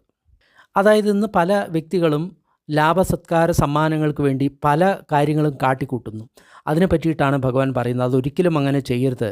ലാഭസത്കാര സമ്മാനങ്ങൾ വളരെ അപകടകരമാണ് എന്നാണ് ബുദ്ധൻ പറയുന്നത്. മാനസത്കാര സമ്മാനങ്ങൾക്ക് വേണ്ടിയിട്ടാണ് ദേവദത്തൻ ഭിക്ഷുക്കൾക്കിടയിൽ ഭിന്നത ഉണ്ടാക്കിയത്. മാനസമ്മാന സത്കാരങ്ങൾക്ക് വേണ്ടിയിട്ടാണ് ദേവദത്തൻ തൻ്റെ കുശലമായിട്ടുള്ള കർമ്മങ്ങളെ ഉപേക്ഷിച്ചത്. മാനസത്കാര സമ്മാനങ്ങൾ മൂലമാണ് ദേവദത്തൻ്റെ കുശലകർമ്മങ്ങൾ, കുശലധർമ്മങ്ങൾ നഷ്ടമായത്. ഈ കാര്യങ്ങൾ കൊണ്ട് തന്നെയാണ് ദേവൻ്റെ മനസ്സിൻ്റെ ശുദ്ധമായിട്ടുള്ള അവസ്ഥ നഷ്ടമായത്. വീണ്ടും ഭഗവാൻ പറയുകയാണ്, മാനസത്കാര സമ്മാനങ്ങൾ എത്ര അപകടകരമാണ് എന്ന് പറയുകയാണ്. അതായത് ഞാൻ ഒരു ഭിക്ഷുവിനെ കണ്ടിട്ടുണ്ട്, ആ ഭിക്ഷുവിൻ്റെ മനസ്സ് കണ്ടിട്ടുണ്ട്. എനിക്കറിയാം ആ ഭിക്ഷു ഒരു കാരണവശാലും തൻ്റെ അച്ഛന് വേണ്ടിയിട്ടോ, അമ്മയ്ക്ക് വേണ്ടിയിട്ടോ, സഹോദരന് വേണ്ടിയിട്ടോ, സഹോദരന് വേണ്ടിയിട്ടോ, പുത്രന് വേണ്ടിയോ, പുത്രിക്ക് വേണ്ടിയിട്ടോ, ഭാര്യയ്ക്ക് വേണ്ടിയിട്ടോ ഒരിക്കലും നുണ പറയില്ല എന്ന് എനിക്കറിയാം. എന്നാൽ പിന്നീട് ആ വ്യക്തിക്ക് ലാഭസത്കാര സമ്മാനങ്ങൾ കിട്ടിക്കഴിഞ്ഞപ്പോൾ ആ വ്യക്തി അമ്മയ്ക്ക് വേണ്ടിയും അച്ഛന് വേണ്ടിയും പുത്രന് വേണ്ടിയും പുത്രിക്ക് വേണ്ടിയും ഭാര്യയ്ക്ക് വേണ്ടിയും നുണ പറയുന്നത് ഞാൻ കാണുന്നുണ്ട്. അത്രയ്ക്ക് അപകടകരമാണ് ഈ ലാഭസത്കാര സമ്മാനങ്ങൾ. അത് നിങ്ങളെ ഒരിക്കലും അർഹന്തനാകാൻ സമ്മതിക്കില്ല എന്നാണ് ബുദ്ധൻ പറയുന്നത്. ചാപ്റ്റർ 18 രാഹുല സംയുക്ത. ഒരിക്കൽ ഭഗവാൻ ശ്രാവസ്തിയിൽ ജേതവനത്തിൽ വിഹരിക്കുകയായിരുന്നു. ആ സമയത്ത് ആയുഷ്മാൻ രാഹുലൻ ഭഗവാന്റെ അടുത്ത് പോയി എന്നിട്ട് പറഞ്ഞു, ഭഗവാൻ എനിക്ക് സംക്ഷിപ്തമായിട്ട് ധർമ്മം ഉപദേശിച്ചു തരണം. അപ്പോൾ ബുദ്ധൻ ഉള്ളിലുള്ള 6 ആയതനങ്ങളെക്കുറിച്ചിട്ടാണ് പറയുന്നത്. രാഹുല, കണ്ണ് നിത്യമാണോ അനിത്യമാണോ? അനിത്യമാണ് ബന്ധേ. ഏതൊന്ന് അനിത്യമാണോ അത് ദുഃഖമാണോ സുഖമാണോ? ദുഃഖമാണ് ബന്ധേ. ഏതൊന്ന് അനിത്യമാണോ ദുഃഖമാണോ മാറുന്നതാണോ അതിനെ ഈ രീതിയിൽ കണക്കാക്കാൻ സാധിക്കുമോ? ഇത് എൻ്റേതാണ്, ഞാൻ ഇതാണ്, ഇത് എൻ്റെ ആത്മാവാണ് എന്ന് പറയാൻ സാധിക്കുമോ? ഇല്ല ബന്ധേ. അതേപോലെ തന്നെ ബാക്കിയുള്ള ഇന്ദ്രിയങ്ങളിലും ഇതേപോലെ തന്നെ അദ്ദേഹം ചോദിക്കുന്നു. അതായത് കാത്, മൂക്ക്, നാവ്, ശരീരം, മനസ്സ്, ഇത് 3 ഉള്ളിലുള്ള ആയതനമാണ്.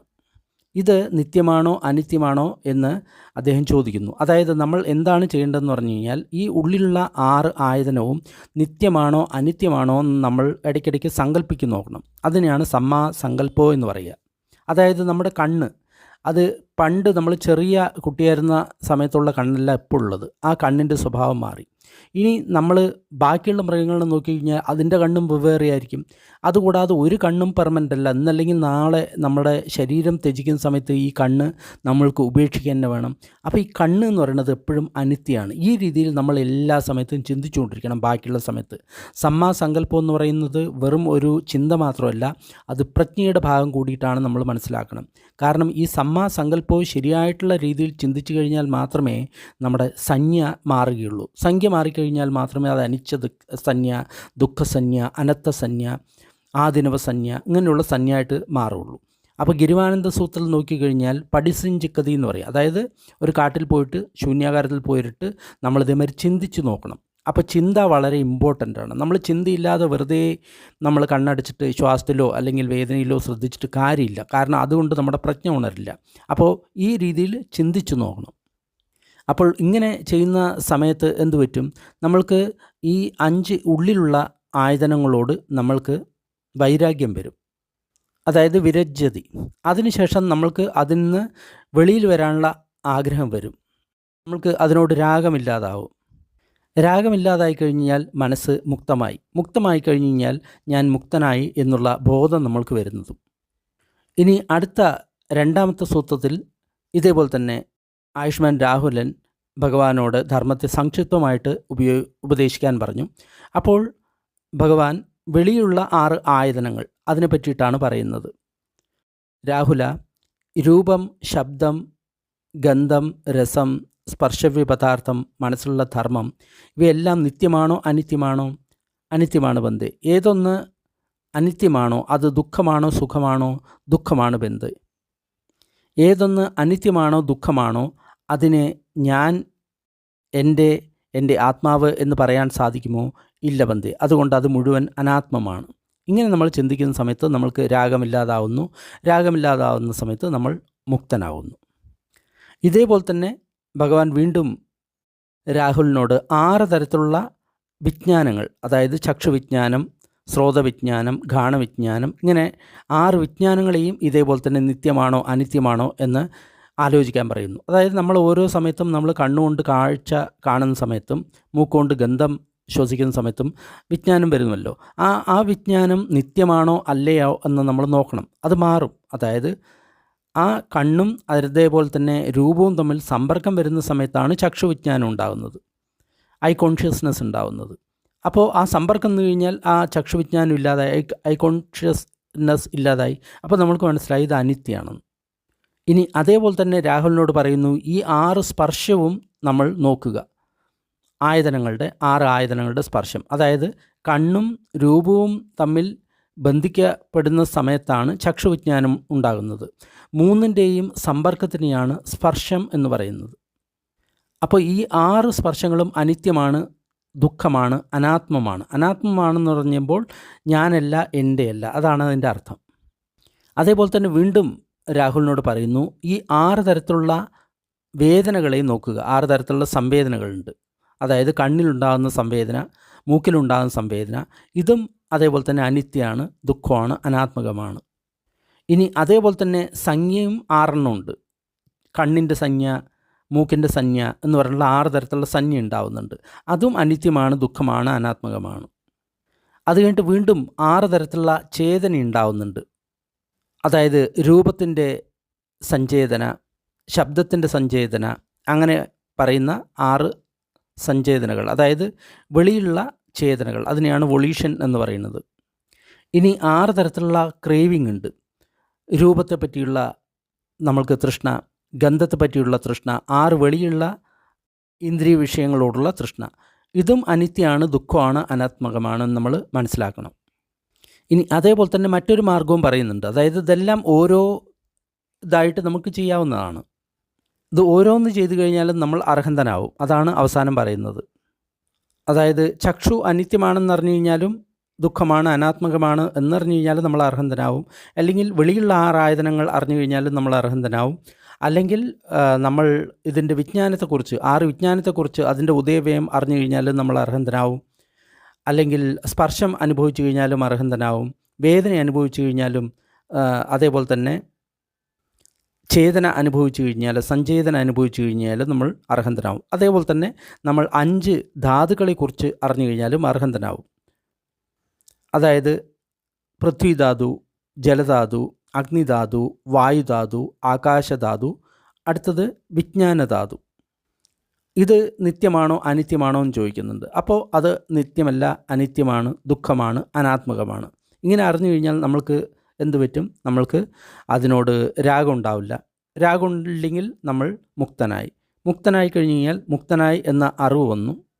ഇനി അടുത്തതായിട്ട് വേറൊരു ഉപദേശം കൂടി കൊടുക്കുന്നുണ്ട്. അതായത് നമ്മുടെ 5 സ്കന്ധങ്ങൾ, രൂപം, വേദന, സംജ്ഞ, സംസ്കാര, വിജ്ഞാനം, ഈ 5 സ്കന്ധങ്ങളും നിത്യമാണോ അനിത്യമാണോ? അനിത്യമാണ്. അത് ദുഃഖമാണോ സുഖമാണോ? ദുഃഖമാണ്. അപ്പോൾ അനിത്യവും ദുഃഖവുമായിട്ടുള്ള സാധനം ഒരിക്കലും ഞാൻ എൻ്റെ ആവില്ല. അപ്പോൾ അത് അനാത്മകമാണ്. ഇങ്ങനെ നമ്മൾ ചിന്തിച്ച് നമ്മൾ ജോലി ചെയ്ത് കഴിഞ്ഞാൽ നമ്മൾ അർഹന്തനാവും. 21. ആയുഷ്മാൻ രാഹുലൻ ഭഗവാന്റെ അടുത്ത് പോയിട്ട് ഇങ്ങനെ ചോദിച്ചു, എങ്ങനെയാണ് ഈ ഞാൻ എൻ്റെ എന്നുള്ള ഭാവം നമ്മൾക്ക് ഇല്ലാതാക്കാൻ സാധിക്കുന്നത്?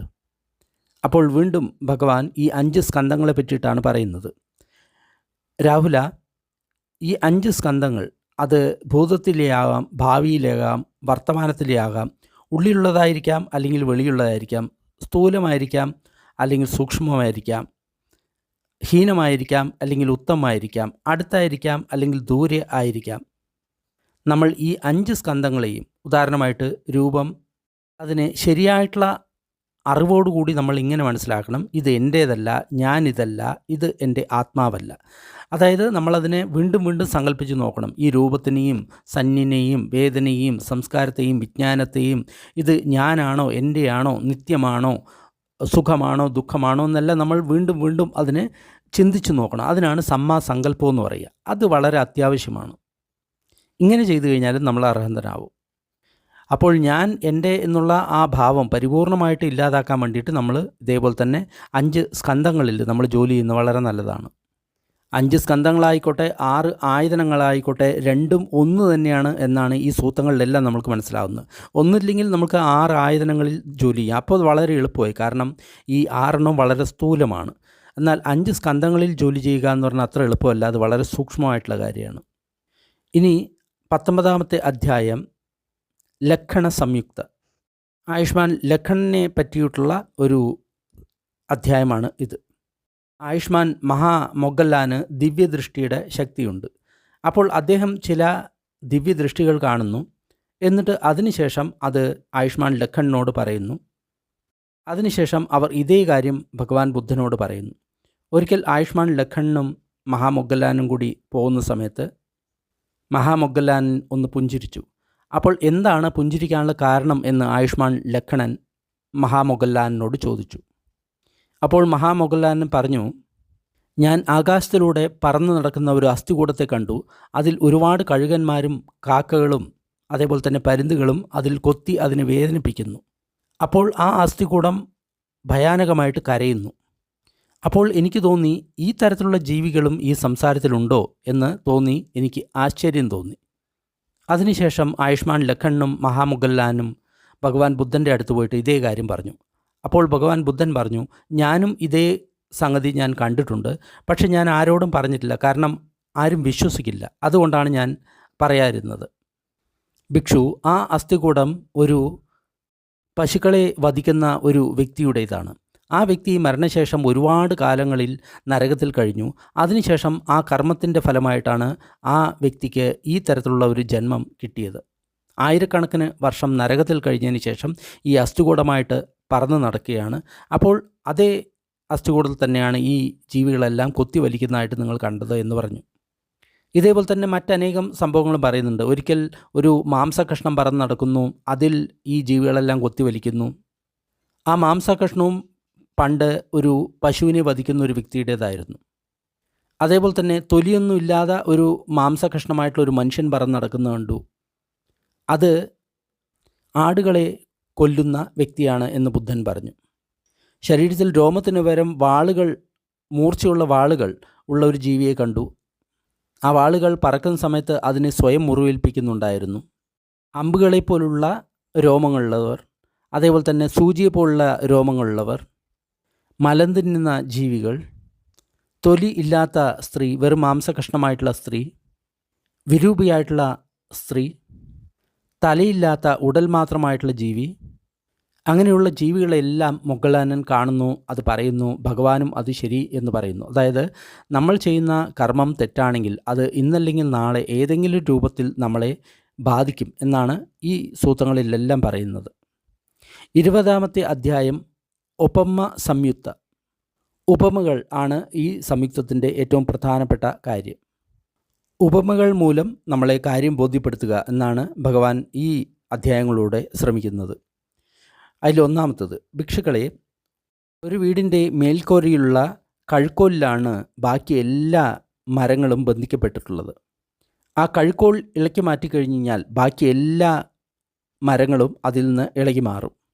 അതുപോലെ തന്നെയാണ് നമ്മുടെ എല്ലാ അകുശല ധർമ്മങ്ങളും അത് ബന്ധപ്പെട്ടിരിക്കുന്നത് അവിദ്യയിലാണ്. അവിദ്യയിലാണ് എല്ലാ അകുശല ധർമ്മങ്ങളും ഉണ്ടാകുന്നത്. അതിനാൽ ഭിക്ഷുക്കളെ, നിങ്ങൾ ജാഗരൂകരായി അപ്രമാദത്തോടുകൂടി നിങ്ങൾ വിഹരിക്കണം. അതായത് അവിദ്യയില്ലാതെ നിങ്ങൾ നോക്കണം. 2, ഭഗവാൻ കുറച്ച് മണൽത്തരികൾ തൻ്റെ നഖത്തിൽ വെച്ചുകൊണ്ട് പറഞ്ഞു, ഭിക്ഷുക്കളെ, ഈ ഭൂമിയിലുള്ള മണൽ ആണോ ഏറ്റവും കൂടുതൽ, അതോ എൻ്റെ നഖത്തിൽ വെച്ചിരിക്കുന്ന ഈ മണൽത്തരികളാണോ? ഭിക്ഷുക്കൾ പറഞ്ഞു, ഭൂമിയിലുള്ള മണൽത്തരികളാണ് ബന്ധേ വളരെ കൂടുതൽ, നഖത്തിലുള്ള വളരെ കുറവാണ്. അപ്പോൾ ബുദ്ധൻ പറഞ്ഞു, ഭിക്ഷുക്കളെ, അതുപോലെ തന്നെയാണ് മനുഷ്യരായിട്ട് പുനർജനിക്കുന്ന ജീവികൾ വളരെ കുറവാണ്. മറ്റുള്ളവരായിട്ട് പുനർജനിക്കുന്ന ജീവികളാണ് ഏറ്റവും കൂടുതൽ. അതിനാൽ നിങ്ങൾ അപ്രമാദത്തോടുകൂടി ജാഗരൂകരായിട്ട് വർത്തിക്കുക. അതായത് നമ്മൾക്ക് തന്നെ അറിയാം, നമ്മുടെ ഒരു വീട്ടിൽ തന്നെ നമ്മൾ നോക്കുകയാണെങ്കിൽ അതിൽ എത്രയോ ആയിരക്കണക്കിന് ഉറുമ്പുകളും ബാക്കിയുള്ള ജീവികളും എല്ലാം ഉണ്ടാവും. അതുകൂടാതെ കര എന്ന് പറയുന്നത് വളരെ കുറച്ച് മാത്രമേ ഉള്ളൂ. കടൽ എന്ന് പറയുന്നത് അതിൻ്റെ 3 ഇരട്ടിയാണ്. അപ്പോൾ കടലിൽ ജീവിക്കുന്ന ജീവികളുടെ എണ്ണം അസംഖ്യമാണ്. അപ്പോൾ മനുഷ്യർ എന്ന് പറയുന്നത് 800 കോടിയാണെങ്കിൽ തന്നെ നമ്മുടെ ശരീരത്തിൽ, ഒരു വ്യക്തിയുടെ ശരീരത്തിൽ തന്നെ 1000 കോടിയിലധികം സൂക്ഷ്മജീവികൾ ഉണ്ടാവും. അപ്പോൾ മനുഷ്യരായിട്ട് ജീവിക്കുന്നവർ വളരെ കമ്മിയാണ് എന്നാണ് ബുദ്ധൻ പറയുന്നത്. വീണ്ടും നമ്മൾക്ക് മനുഷ്യരായിട്ട് പുനർജന്മം ലഭിക്കുക എന്നത് വളരെ ബുദ്ധിമുട്ടാണ്. അതുകൊണ്ട് നിങ്ങൾ ഒട്ടും തന്നെ പ്രമാദമില്ലാതെ നിങ്ങൾ ജാഗരൂകരായിട്ട് എല്ലാ സമയത്തും അവിദ്യയെ മാറ്റാൻ വേണ്ടി ശ്രമിക്കണം. കള്ളന്മാർ പുരുഷന്മാർ കമ്മിയും സ്ത്രീകളുടെ കൂടുതൽ ഉള്ള വീടിനെയാണ് ആക്രമിക്കാൻ ശ്രമിക്കുക. അതേപോലെ തന്നെ ഒരു ഭിക്ഷു മൈത്രി കൊണ്ടുള്ള ചേതോ വിമുക്തി നേടിയിട്ടില്ലെങ്കിൽ ആ വ്യക്തിയുടെ മനസ്സിനെ അകുശല ധർമ്മങ്ങൾ ബാധിക്കുന്നതാണ്. അതിനാൽ നിങ്ങൾ മൈത്രി ധ്യാനം നിങ്ങൾ കൂടുതലായിട്ട് അഭ്യസിക്കുക. മൈത്രി ധ്യാനത്തിൻ്റെ മറ്റൊരു ഗുണം കൂടി അദ്ദേഹം പറയുന്നുണ്ട്. അതായത് നമ്മൾ രാവിലെ 100 ചട്ടി ഭക്ഷണം നമ്മൾ ദാനമായിട്ട് കൊടുത്തു, ഉച്ചയ്ക്കും അതേപോലെ തന്നെ 100 ചട്ടി ഭക്ഷണം ദാനമായിട്ട് കൊടുത്തു, വൈകിട്ടും അതേപോലെ തന്നെ 100 ചട്ടി ഭക്ഷണം ദാനമായിട്ട് കൊടുക്കൂ. അതേ പുണ്യം തന്നെ നമ്മൾക്ക് പശുവിൻ്റെ അകിട്ടിൽ പിടിച്ച് നമ്മൾ ഒരു പ്രാവശ്യം കറക്കുന്ന സമയത്ത് അത്ര നേരം നമ്മൾ നമ്മുടെ മനസ്സിൽ ബ്രഹ്മവിഹാരം അല്ലെങ്കിൽ മൈത്രി ഉണ്ടാക്കുകയാണെങ്കിൽ ഈ 100 പ്രാവശ്യം കൊടുത്തിട്ടുള്ള ഭക്ഷണത്തേക്കാൾ എത്രയോ അധികം പുണ്യം നമ്മൾക്ക് കിട്ടും. അതായത് രാവിലെയും വൈകിട്ടും ഉച്ചയ്ക്കും നമ്മൾ 100 ചട്ടി വീതം ഭക്ഷണം ദാനമായിട്ട് കൊടുക്കുന്നതിനേക്കാൾ കൂടുതൽ പുണ്യം പശുവിൻ്റെ അകിടിൽ നമ്മൾ ഒരു പ്രാവശ്യം കറക്കുന്ന സമയത്ത് അത്ര സമയം നമ്മൾ മനസ്സിൽ മൈത്രി അഭ്യസിച്ചു കഴിഞ്ഞാൽ അതിനേക്കാളും കൂടുതൽ പുണ്യം നമ്മൾക്ക് ലഭിക്കും എന്നാണ് പറയുന്നത്.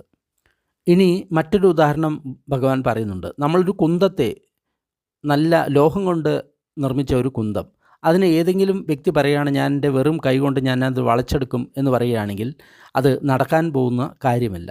അതേപോലെ തന്നെയാണ് നമ്മൾ ബ്രഹ്മവിഹാരം നമ്മൾ ചെയ്യുകയാണെങ്കിൽ അകുശല ധർമ്മങ്ങൾ ഒരിക്കലും നമ്മുടെ മൈൻഡിൽ കടക്കില്ല. മറ്റൊരു ഉദാഹരണം ബുദ്ധൻ പറയുന്നുണ്ട്. 4 ഭാഗത്ത് 4 അമ്പെയ്യുന്ന ആൾക്കാർ അമ്പെയ്തുകൊണ്ടിരിക്കുകയാണ്. നടുവിൽ ഒരു വ്യക്തി നിൽക്കുകയാണ്. ആ വ്യക്തി വിചാരിക്കുകയാണ്, ഇവർ എയ്യുന്ന ഓരോ അമ്പും ഞാൻ കൈകൊണ്ട് പിടിക്കും എന്ന് പറയുകയാണ്. അപ്പോൾ അത് എളുപ്പമാണോ? ഒരിക്കലും നടക്കില്ല ബന്ധേ. ആ വ്യക്തി ഒരു അമ്പിനെ തന്നെ പിടിച്ചു കഴിഞ്ഞാൽ വലിയ കാര്യമാണ്. പിന്നെയാണോ ഈ 4 പേരുടെ അമ്പ്? അതേപോലെ തന്നെ ഭിക്ഷുക്കളെ, നമ്മുടെ ആകാശത്തിൽ സൂര്യനും ചന്ദ്രനും എല്ലാം അതിവേഗം ചലിച്ചുകൊണ്ടിരിക്കുകയാണ്. അതിനേക്കാൾ വേഗത്തിലാണ് നമ്മുടെ ഉള്ളിലുള്ള സംസ്കാരം ഉണ്ടാകുന്നതും ഇല്ലാതാകുന്നതും. അതായത് നമ്മുടെ ഉള്ളിലുള്ള സംസ്കാരം അത്ര വേഗമാണ് തീർന്നുകൊണ്ടിരിക്കുന്നത്. അതിനാൽ നമ്മൾ അപ്രമാദത്തോടുകൂടി എപ്പോഴും സാധന ചെയ്തുകൊണ്ടേയിരിക്കും എന്ന് നിങ്ങൾ മനസ്സിൽ അഭ്യസിക്കണം. ഇതിനിടയ്ക്ക് ഞാൻ ഒരുപാട് സൂത്രങ്ങൾ വിടുന്നുണ്ട്. നിങ്ങൾക്ക് ആവശ്യമായിട്ടുള്ളത് വളരെ സംക്ഷിപ്തമായിട്ട് പറയാനാണ് ശ്രമിക്കുന്നത്. ഒരു ഭിക്ഷു ഗ്രാമത്തിലെ കുടുംബങ്ങളുമായിട്ട് കൂടുതൽ ഇടപഴകിയിരുന്നു. അപ്പോൾ അത് ഇല്ലാതാക്കാൻ വേണ്ടി ഭഗവാൻ ഇങ്ങനെയൊരു ഉദാഹരണം പറഞ്ഞു. അതായത് ഒരു എലിയുടെ മാളത്തിനടുത്ത് ഒരു പൂച്ചയിരിക്കുകയാണ്. എലി ഭക്ഷണത്തിനായിട്ട് വന്നു കഴിഞ്ഞാൽ ഉടൻ തന്നെ ഞാനതിന് പിടികൂടും എന്ന് പറഞ്ഞാൽ പൂച്ച ഇരിക്കുകയാണ്. അപ്പോൾ എലി പുറത്തു വന്നു. ഉടൻ തന്നെ പൂച്ച അതിനെ കടിച്ചു. കടിച്ചതിന് ശേഷം അതിനെ ചവയ്ക്കാതെ തന്നെ വിഴുങ്ങിക്കഴിഞ്ഞപ്പോൾ ഈ എലി പൂച്ചയുടെ ഉള്ളിലെ കുടലിനെല്ലാം കടിച്ചു മുറിച്ച് പൂച്ചയെ കൊന്നു. കാരണം ചവയ്ക്കാതെ അങ്ങനെ തന്നെ ഇറക്കിയതാണ് എലിയെ. അതേപോലെ തന്നെയാണ് ഏതെങ്കിലും ഭിക്ഷു ഇന്ദ്രിയ സംഭരമില്ലാതെ വില്ലേജിൽ പോയി കഴിഞ്ഞാൽ, ഗ്രാമങ്ങളിൽ പോയി കഴിഞ്ഞു കഴിഞ്ഞാൽ ആ വ്യക്തിയുടെ മനസ്സിൽ ഒരുപാട് അകുശല ധർമ്മങ്ങൾ വരും. അതുമൂലം ആ വ്യക്തി ബ്രഹ്മചര്യ ജീവിതത്തിൽ നിന്ന് വിമുഖനാവും. അത് കാരണം വളരെ സൂക്ഷ്മതയോടുകൂടി വേണം ഭിക്ഷുകൾ ഭിക്ഷാടനത്തിന് ഗ്രാമത്തിലേക്ക് പോകേണ്ടത്. പുലർകാലത്ത് ഒരു ചെന്നായ ഓരിയിടുന്നത് കേട്ടു. അപ്പോൾ ബുദ്ധൻ ഭിക്ഷുകളോട് പറഞ്ഞു, ആ ചെന്നായിക്ക് കുറച്ചെങ്കിലും ചിലപ്പോൾ നന്ദി ഉണ്ടാവുക. എന്നാൽ ശാക്യമുനിയെ പിന്തുടരുന്ന വ്യക്തികൾ അവർക്ക് അത്ര തന്നെ നന്ദി ഉണ്ടാകുന്നതല്ല. അതിനാൽ നിങ്ങൾ തീർച്ചയായിട്ടും നന്ദിയുള്ളവരായിരിക്കണം. ചെറിയ ഉപകാരമെങ്കിലും ആരെങ്കിലും നിങ്ങളോട് ചെയ്തിട്ടുണ്ട് എങ്കിൽ തീർച്ചയായിട്ടും നിങ്ങൾ അവരോട് നന്ദി കാണിക്കണം. ഈ രീതിയിലാണ് നിങ്ങൾ അഭ്യസിക്കേണ്ടത് എന്ന് ബുദ്ധൻ ഭിക്ഷുക്കളോട് പറഞ്ഞു. അധ്യായം 21 ഭിക്കു സംയുക്ത. നമ്മൾ പലപ്പോഴും ആര്യമൗനം എന്ന് കേട്ടിട്ടുണ്ട്. ഇതിനെ പറ്റിയിട്ടാണ് ഈ സൂത്രം. ഒരിക്കൽ മഹാമൊഗ്ഗലാനൻ ഭിക്ഷുക്കളോട് ഇങ്ങനെ പറഞ്ഞു, ഭിക്ഷുക്കളെ, ഞാൻ ധ്യാനത്തിലിരിക്കുന്ന സമയത്ത് എൻ്റെ മനസ്സിൽ ഒരു ചിന്ത ഉണർന്നു. ആര്യമൗനം എന്ന് പറയുന്നു. എന്താണ് ഇത്? അപ്പോൾ എനിക്ക് മനസ്സിലായി, ഒരു വ്യക്തി രണ്ടാമത്തെ ധ്യാനത്തിൽ ഇരിക്കുന്ന സമയത്ത് ആ വ്യക്തിയുടെ മനസ്സിൽ വിതർക്ക വിചാരങ്ങളില്ല, ഭീതി സുഖം മാത്രമേ ഉള്ളൂ, ഏകാഗ്രത മാത്രമേ ഉള്ളൂ. ഇതിനെയാണ് നമ്മൾ ആര്യമൗനം എന്ന് പറയുന്നത്. അതായത് ബലം പ്രയോഗത്തോടുകൂടിയുള്ള സംസാരം നിർത്തല്ല ആര്യമൗനം എന്ന് പറയുന്നത്. നമ്മൾ രണ്ടാമത്തെ ധ്യാനത്തിൽ ഇരിക്കുന്ന സമയത്ത് നമ്മുടെ വിതർക്ക വിചാരങ്ങൾ പരിപൂർണമായിട്ട് മനസ്സ് മൗനമാവും. വജീ സംസ്കാരം പരിപൂർണമായിട്ടും മൗനം ഇല്ലാതായിട്ട് തീരും. അതിനെയാണ് ഇവിടെ നമ്മൾ ആര്യമൗനം എന്ന് പറയുന്നത്. അധ്യായം 2. മഹാമൊഗ്ഗലൻ പറഞ്ഞു, ഒരിക്കൽ ഞാൻ ധ്യാനത്തിൽ ഇരിക്കുന്ന സമയത്ത് എൻ്റെ മനസ്സിൽ ഒരു ചിന്ത ഉണർന്നു. ഈ ലോകത്തിൽ മാറ്റമുണ്ടായിക്കഴിഞ്ഞാൽ ദുഃഖം, കഷ്ടം തരാത്ത ഏതെങ്കിലും ഒരു വസ്തു ഉണ്ടോ? അപ്പോൾ എനിക്ക് മനസ്സിലായി, ഈ ലോകത്തിൽ മാറ്റമുണ്ടാകുന്ന സമയത്ത് ദുഃഖം തരാത്ത ഒരു വസ്തുവും ഈ ലോകത്തിലില്ല. അപ്പോൾ ആനന്ദൻ ചോദിച്ചു, സമ്പുദ്ധൻ തന്നെ, അദ്ദേഹം തന്നെ ഇല്ലാതായി, ആ സമയത്ത് താങ്കളിൽ ശോകമുണ്ടാകുന്നു? അപ്പോൾ അദ്ദേഹം ഇങ്ങനെ പറഞ്ഞു, അദ്ദേഹം തന്നെ പോയി കഴിഞ്ഞാലും എൻ്റെ മനസ്സിൽ ശോകമുണ്ടാകില്ല. പക്ഷേ എൻ്റെ മനസ്സിൽ ഇങ്ങനെ ഉണ്ടാകും, തഥാഗതൻ വളരെ ശക്തിയുള്ള വ്യക്തിയാണ്, അദ്ദേഹം പോയി. പക്ഷേ അദ്ദേഹം കൂടുതൽ ജീവിച്ചിരുന്നു എങ്കിൽ അത് കാരണം ഒരുപാട് ജീവികൾക്ക് ഒരുപാട് ഗുണങ്ങൾ ഉണ്ടായേനെ, അവർക്ക് കൂടുതൽ സന്തോഷവും സമാധാനവും ഉണ്ടായേനെ. ഒരിക്കൽ സാരിപുത്തനും മഹാമൊഗ്ഗലാനും ഒരു സ്ഥലത്ത് വസിക്കുന്ന സമയത്ത് ഒരു ദിവസം സാരിപുത്തൻ രാവിലെ എണീറ്റ് മഹാമൊഗ്ഗലാനൻ്റെ അടുത്ത് പോയി. അപ്പോൾ അദ്ദേഹം മഹാമൊഗ്ഗലാനോട് ഇങ്ങനെ പറഞ്ഞു, താങ്കളുടെ ഇന്ദ്രിയങ്ങളിൽ നിന്ന് വളരെ പ്രസന്നമാണ്, താങ്കൾ ശാന്തധ്യാനത്തിലായിരുന്നു. അപ്പോൾ മഹാമൊഗ്ഗലാനൻ പറഞ്ഞു, ഞാൻ ശാന്തധ്യാനത്തിലായിരുന്നില്ല, ഞാൻ സ്ഥൂലമായിട്ടുള്ള കാര്യങ്ങളിലായിരുന്നു ജോലി ചെയ്തുകൊണ്ടിരുന്നത്. എന്നാൽ എനിക്ക് ഭഗവാനുമായിട്ട് സംസാരിക്കാൻ സാധിച്ചു. അപ്പോൾ സാരിപുത്തൻ ചോദിച്ചു, അതെങ്ങനെയാണ്? ഭഗവാൻ വളരെ ദൂരത്തിലാണല്ലോ ഇരിക്കുന്നത്, താങ്കളുടെ ഋദ്ധിബലം കൊണ്ട് അവിടെ പോയതാണോ എന്ന് ചോദിച്ചു.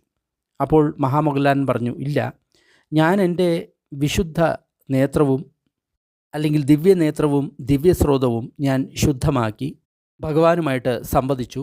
അതേപോലെ തന്നെ ഭഗവാനും അദ്ദേഹത്തിൻ്റെ ദിവ്യനേത്രവും ദിവ്യസ്രോതവും ശുദ്ധമാക്കി എന്നോട് സംസാരിച്ചു. അപ്പോൾ എന്താണ് സംസാരിച്ചത്? ഞാൻ ചോദിച്ചു, ബന്ദേ, ഈ അരദ്ധവീര്യ എന്ന് പറയുന്നുണ്ടല്ലോ, അതായത് വീര്യം കൂട്ടാൻ പറയുന്നുണ്ടല്ലോ, എന്താണ് ഈ അരദ്ധവീര്യം എന്നുള്ളത്? അപ്പോൾ ഭഗവാൻ പറഞ്ഞു, അരദ്ധവീര്യം എന്ന് പറയുന്നത് ഒരു വ്യക്തി തൻ്റെ വീര്യം വളരെയധികം വർദ്ധിപ്പിക്കുക എന്നുള്ളതാണ്. എൻ്റെ ശരീരത്തിലെ മാംസവും സ്നായുക്കളും അസ്ഥിയും മാത്രം നിൽക്കട്ടെ, എൻ്റെ ശരീരത്തിലെ മാംസവും രക്തവും പരിപൂർണമായിട്ടും ഉണങ്ങിപ്പോകട്ടെ, എന്നാലും ഞാൻ എൻ്റെ ലക്ഷ്യം നേടുന്നത് വരെ എൻ്റെ വീര്യത്തെ ഞാൻ കുറയ്ക്കില്ല. ഇതിനെയാണ് അരദ്ധവീര്യം എന്ന് പറയുന്നത്, ഈ ദൃഢനിശ്ചയത്തെ. അതായത് പണ്ട് നമ്മൾ വീഡിയോ കമ്മ്യൂണിക്കേഷൻ ചെയ്യുന്നത് പോലെ തന്നെ ഭിക്ഷുക്കൾ തമ്മിൽ ഈ രീതിയിൽ അവരുടെ ദിവ്യനേത്രവും ദിവ്യസ്രോതവും കൊണ്ട് പരസ്പരം സംസാരിച്ചിരുന്നു. ഒരിക്കൽ ഭഗവാൻ ഒരു സ്ഥലത്ത് ഇരിക്കുന്ന സമയത്ത് വെനറബിൾ സുജാത അദ്ദേഹം ഭഗവാന്റെ അടുത്ത് വരുന്നു. അപ്പോൾ ഭഗവാൻ ദൂരത്തു നിന്ന് തന്നെ ആയുഷ്മാൻ സുജാത വരുന്നത് കണ്ടു. എന്നിട്ട് ഭിക്ഷുക്കളോട് പറഞ്ഞു, ഭിക്ഷുക്കളെ, ഈ ആയുഷ്മാൻ സുജാതൻ അദ്ദേഹം വളരെ സുന്ദരനാണ്, നല്ല ശരിയായിട്ടുള്ള വർണ്ണമുള്ള ശരീരമാണ് അദ്ദേഹം ഈ ജന്മത്തിൽ ഏതൊരു ഫലം നേടണമോ ആ ഫലം നേടിയിട്ടുണ്ട് എന്ന് ഭിക്ഷുക്കളോട് പറഞ്ഞു. അതായത് ആ വ്യക്തി അർഹന്തനാണ് എന്നാണ് അദ്ദേഹം സൂചിപ്പിച്ചത്. മറ്റൊരിക്കൽ അതേപോലെ തന്നെ ഭഗവാൻ ഭിക്ഷുക്കളോടൊത്ത് ഇരിക്കുകയായിരുന്നു. ആ സമയത്താണ് ലഘുണ്ടക ഭദ്ദിയ എന്ന് പറയുന്ന ഒരു ഭിക്ഷു ദൂരെ നിന്ന് വരുന്നത് അദ്ദേഹം കണ്ടത്. അപ്പോൾ അദ്ദേഹം ഭിക്ഷുക്കളോട് ചോദിച്ചു, ഭിക്ഷുക്കളെ, ആ വിരൂപനായിട്ടുള്ള കാണാൻ സുന്ദരനല്ലാത്ത ഒരു ഭിക്ഷു വരുന്നത് കണ്ടില്ലേ? ആ ഭിക്ഷുവിന് അതിയായിട്ടുള്ള ആത്മീയ ശക്തിയുണ്ട്. ആ വ്യക്തി ശരിയായിട്ടുള്ള ജ്ഞാനം നേടിയിട്ടുള്ള വ്യക്തിയാണ്, അതായത് അർഹന്തനായിട്ടുള്ള വ്യക്തിയാണ് എന്നാണ് പറയുന്നത്. ഒരിക്കൽ ഭഗവാന്റെ കസിനായിട്ടുള്ള നന്ദ, ആ ഭിക്ഷു അദ്ദേഹത്തിൻ്റെ ചീവരത്തെ നല്ലപോലെ പ്രസ് ചെയ്തതിന് ശേഷം, കണ്ണിൽ മൈ എഴുതിയതിന് ശേഷം നല്ല സുന്ദരമായിട്ടുള്ള ഒരു ഭിക്ഷാപാത്രവും കൊണ്ട് ഭിക്ഷാടനത്തിന് പോയി. അപ്പോൾ ഭഗവാൻ അദ്ദേഹത്തോട് പറഞ്ഞു, നന്ദ, കുലപുത്രനായിട്ടുള്ള താങ്കൾ ഗൃഹസ്ഥ ജീവിതം ഉപേക്ഷിച്ച് സന്യാസിയായിരിക്കുകയാണ്. ഈ നല്ലപോലെ പ്രസ് ചെയ്തിട്ടുള്ള വസ്ത്രങ്ങളും കണ്ണിലുള്ള മയ്യും അതേപോലെ തന്നെ സുന്ദരമായിട്ടുള്ള ഭിക്ഷാപാത്രവും ഒന്നും താങ്കൾക്ക് യോജിച്ചതല്ല. എപ്പോഴാണ് താങ്കളെ ഞാൻ വനത്തിലും തുന്നിക്കൂട്ടിയ വസ്ത്രം ധരിക്കുന്ന വ്യക്തിയായിട്ടും ഞാൻ കാണുന്നത്? കുറേ കഴിഞ്ഞപ്പോൾ നന്ദൻ അതേപോലെ തന്നെ കാട്ടിൽ താമസിക്കാൻ തുടങ്ങി, തുന്നിക്കൂട്ടിയ വസ്ത്രങ്ങൾ ഉപയോഗിക്കാൻ തുടങ്ങി. എല്ലാ സൗന്ദര്യ പ്രസാധനങ്ങളും അദ്ദേഹം ഉപേക്ഷിച്ചു. ഭിക്ഷാടനം നടത്തി മാത്രം അദ്ദേഹം ജീവിക്കാൻ ആരംഭിച്ചു. ഇന്ദ്രിയ സുഖങ്ങളെ പരിപൂർണമായിട്ടും അദ്ദേഹം ഇല്ലാതാക്കി. ഒരിക്കൽ ആയുഷ്മാൻ തിസ്സ അദ്ദേഹം ഭഗവാന്റെ അടുത്ത് വന്ന് കരയാൻ തുടങ്ങി. ആയുഷ്മാൻ തിസ്സൻ ഭഗവാന്റെ കസിനായിരുന്നു. എന്തുകൊണ്ടാണ് കരയുന്നത് എന്ന് ചോദിച്ചപ്പോൾ, ബാക്കിയുള്ള ഭിക്ഷുക്കൾ എന്നെ ചീത്ത പറയുന്നു, അതുകൊണ്ടാണ് ഞാൻ കരയുന്നത് എന്ന് പറഞ്ഞു. അപ്പോൾ ഭഗവാൻ പറഞ്ഞു, തീർച്ചയായിട്ടും തിസ്സ, താങ്കൾ മറ്റുള്ളവരെ ഉപദേശിക്കുന്ന സമയത്ത് അവർക്കും അതേപോലെ തന്നെ വേദനയുണ്ടാവും. അപ്പോൾ അവർ പറയുന്നത് താങ്കളും കേൾക്കാൻ ബാധ്യസ്ഥനാണ് എന്ന് പറഞ്ഞു. അതായത് നമ്മൾ ആരെങ്കിലും ഉപദേശിക്കുകയാണെങ്കിൽ അവർ സ്വീകരിക്കണമെന്ന് നമ്മൾ ആഗ്രഹിക്കുന്നു. അതേപോലെ മറ്റുള്ളവരും ഉപദേശിക്കുകയാണെങ്കിൽ അത് നമ്മൾ തീർച്ചയായിട്ടും സ്വീകരിക്കണം എന്നാണ് ഭഗവാൻ പറഞ്ഞത്. 10. ഒരിക്കൽ ഭഗവാൻ രാജഗൃഹത്തിൽ വിഹരിക്കുന്ന സമയത്ത് ഒരു ഭിക്ഷു, ആ ഭിക്ഷു എപ്പോഴും ഒറ്റയ്ക്കാണ് ഇരിക്കുന്നത്, ഒറ്റയ്ക്കാണ് ഭിക്ഷാടനത്തിന് പോകുന്നത്, എപ്പോഴും ഒറ്റയ്ക്ക് ആരുമായിട്ട് ഇടപഴകാതെ ഇരിക്കുകയായിരുന്നു. നടക്കുന്ന സമയത്തും ആ ഭിക്ഷു ഒറ്റയ്ക്കാണ്. അപ്പോൾ ഒരുപാട് ഭിക്ഷുക്കൾ ഭഗവാന്റെ അടുത്ത് പോയി, ഈ ഭിക്ഷു ഒറ്റയ്ക്ക് മാത്രം ഇരിക്കുന്നു, ഒറ്റയ്ക്ക് ഭിക്ഷാടനത്തിന് പോകുന്നു, ഒറ്റയ്ക്ക് നടന്നുകൊണ്ട് ധ്യാനിക്കുന്നു, ആരുമായിട്ടും കൂട്ടുകൂടുന്നില്ല എന്ന് പറഞ്ഞു. അപ്പോൾ ഭഗവാൻ ഒരു ഭിക്ഷുവിനോട് ആ ഭിക്ഷുവിനെ വിളിക്കാൻ പറഞ്ഞു. എന്നിട്ട് ആ ഭിക്ഷു വന്നു കഴിഞ്ഞപ്പോൾ ഭഗവാൻ അദ്ദേഹത്തോട് ചോദിച്ചു, താങ്കൾ ഒറ്റയ്ക്ക് ഇരിക്കുന്നതിനെ പ്രശംസിക്കുന്നുണ്ടോ?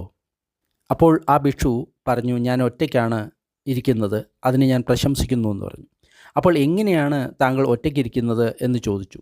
അപ്പോൾ ആ ഭിക്ഷു പറഞ്ഞു, ഞാൻ ഗ്രാമത്തിൽ ഒറ്റയ്ക്കാണ് പോകുന്നത്, ഞാൻ ഒറ്റയ്ക്കാണ് വരുന്നത്, ഞാൻ ഒറ്റയ്ക്കാണ് ഇരിക്കുന്നത്, ഞാൻ നടന്ന് ധ്യാനിക്കുന്നതും ഒറ്റയ്ക്കാണ്, ഇങ്ങനെയാണ് ഞാൻ ഒറ്റയ്ക്ക് താമസിക്കുന്നതെന്ന് പറഞ്ഞു.